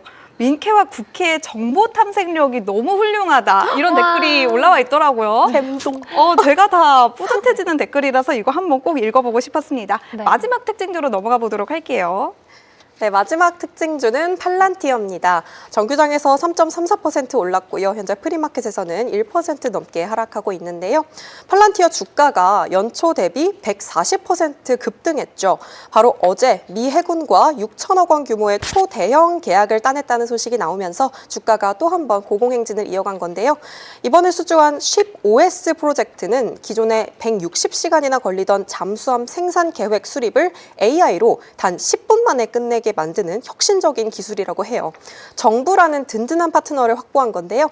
이번 계약을 통해 팔란티어는 해군의 전 산업 기반의 자체 파운드리와 AI 플랫폼을 도입하게 되고요. 미국 해군은 최대 4억 4,800만 달러, 우리 돈 약 6천억 원을 투자할 예정이라고 합니다. 이미 초기 시범 운영에서도 성과가 뚜렷했는데요. 잠수함 제작 업체는 업무 시간이 160시간에서 몇 분으로 줄고요. 포츠머스 조선소는 자재 검토 시간이 몇 주에서 1시간 미만으로 준다고 해요. 해군은 잠수함 업체와 조선소 그리고 100개가 넘는 공급 업체로 확대 적용할 예정이고요. 이번 프로젝트는 비용 절감과 생산성 혁신을 목표로 미국 조선업의 체질까지 바꾸는 작업으로 평가되고 있습니다. 팔란티어 최근 정부 계약뿐만 아니라 민간 파트너십도 강화 중인데요. 항공우주 제품 제조업체 FTAI 에비에이션과 협력으로 정비 분야까지 AI 솔루션을 확대하고 있고요. 월가에서는 팔란티어의 최대 규모 프로그램 중 하나가 될 수 있다는 좋은 평가가 나오고 있습니다. 알겠습니다. 역시나 요즘 시장을 지배하는 키워드는 AI다라고 정리를 해볼 수가 있겠습니다. 마지막 특징주로 팔란티어까지 살펴봤고요. 민캐스터와 함께 민캐스터의 특징주 살펴보도록 하겠습니다. 네, 저는 이번에는 아이온큐부터 함께 이야기를 나눠보려고 합니다. 이렇게 아이온큐와 스웨덴의 화물 기술 기업인 아인라이드의 협력 소식이 나왔죠. 두 회사는 지난 5월부터 이 아인라이드의 물류 운영 플랫폼 사가에 아이온큐의 양자 컴퓨팅 기술을 적용하는 공동 프로젝트를 함께 진행을 해왔습니다. 사가는 전기 그리고 자율주행 트럭의 배차와 그리고 경로를 관리하는 핵심 시스템으로 보시면 될 것 같은데요. 기존 AI 기반 시스템의 양자 기술이 함께 더해지면서 트럭과 운전자 그리고 충전 인프라까지 함께 결합되며 복합적인 경로 최적화가 앞으로 가능해질 것으로 보입니다. 현재까지 양측은 화물 스케줄링과 경로 계획, 그리고 내비게이션 보안 등 총 15개의 분야에서 함께 테스트를 마친 상황이고요. 소프트웨어와 자연스럽게 통합되는 것으로 확인이 됐고, 업계에서는 이를 상업 화물 데이터에 양자 기술이 실제로 적용된 첫 사례다라고 평가를 하고 있습니다. 특히나 아인라이드는 이 FPAC 합병을 통해 상장을 앞두고 있어서 이번 협력의 성과가 기업 가치 제고에 좀 중요한 영향을 미칠 것으로 보이고요. 아이온큐 역시도 양자 기술의 실사용 가능성을 입증하면서 기술적인 모멘텀을 확보하겠다라는 신호로 좀 확인해 보시면 될 것 같습니다. 알겠습니다. 첫 번째 특징주로 아이온큐 확인해 봤고요. 다음 특징주로 넘어가 볼게요. 다음으로는 많이들 즐겨 드시는 코카콜라 CEO의 경영진 교체 소식이 있어서 함께 이야기 나눠보려고 합니다. 제임스 퀸시 CEO가 자리에서 물러나고 이 엔리키 브라운이 그 자리를 이어가게 됐는데요. 브라운은 오는 3월 말 새 CEO로 공식 취임할 예정이라고 합니다. 퀸시 CEO는 올해 사실 9년 동안 이 회사를 이끌어온 주체이기 때문에 오랜 매출 부진에서 벗어나 새로운 성장 흐름을 좀 가져간다라는 데 주력을 한 것으로 보이고요. 사실 퀸시는 코카콜라 사업에 있어서도 크게 범위를 좀 넓혔다고 해석이 되고 있습니다. 제가 갑자기 목이 좀 메네요. 지금 저희가 방송을 거의 지금 2시간 반째 하고 있기 때문에 그러게요. 지금 이쯤 되면 약간 혼이 나가려고 합니다. 네, 죄송합니다.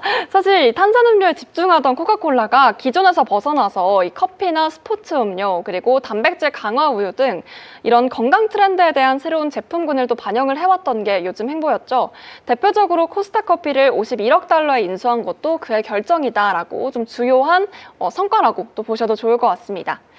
새로운 CEO가 될 브라운은 퀸시와 비슷한 커리어를 걸어왔다라고 평가를 받고 있습니다. 두 분 다 1996년 코카콜라에 좀 입사를 했고 CEO를 거쳐 CEO 자리에 이른다고 하는데요.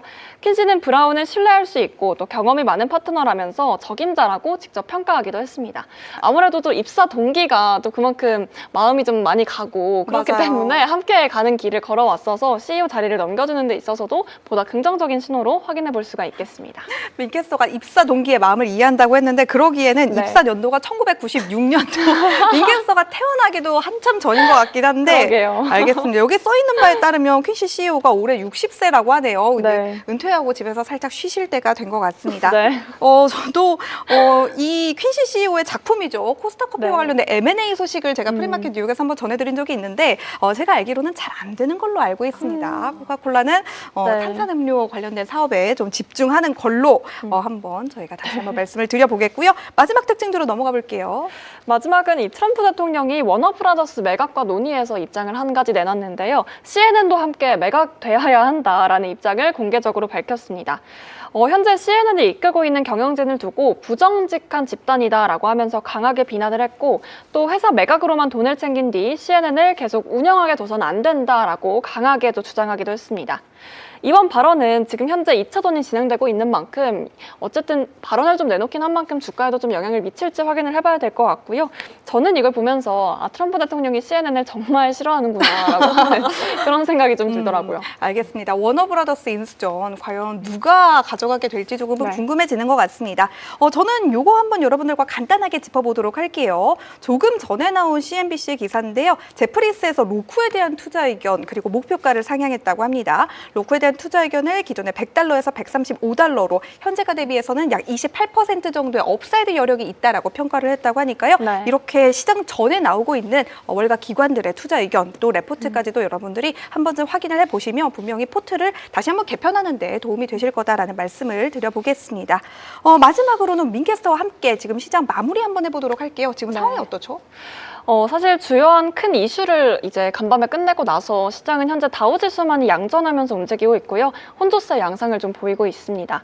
맵도 한번 열어서 살펴보면 전반적으로 엔비디아 그리고 또 많이 빠지고 있는 분위기인데 오라클이 특히나 13% 넘게 또 급락하는 분위기가 이어지고 있습니다.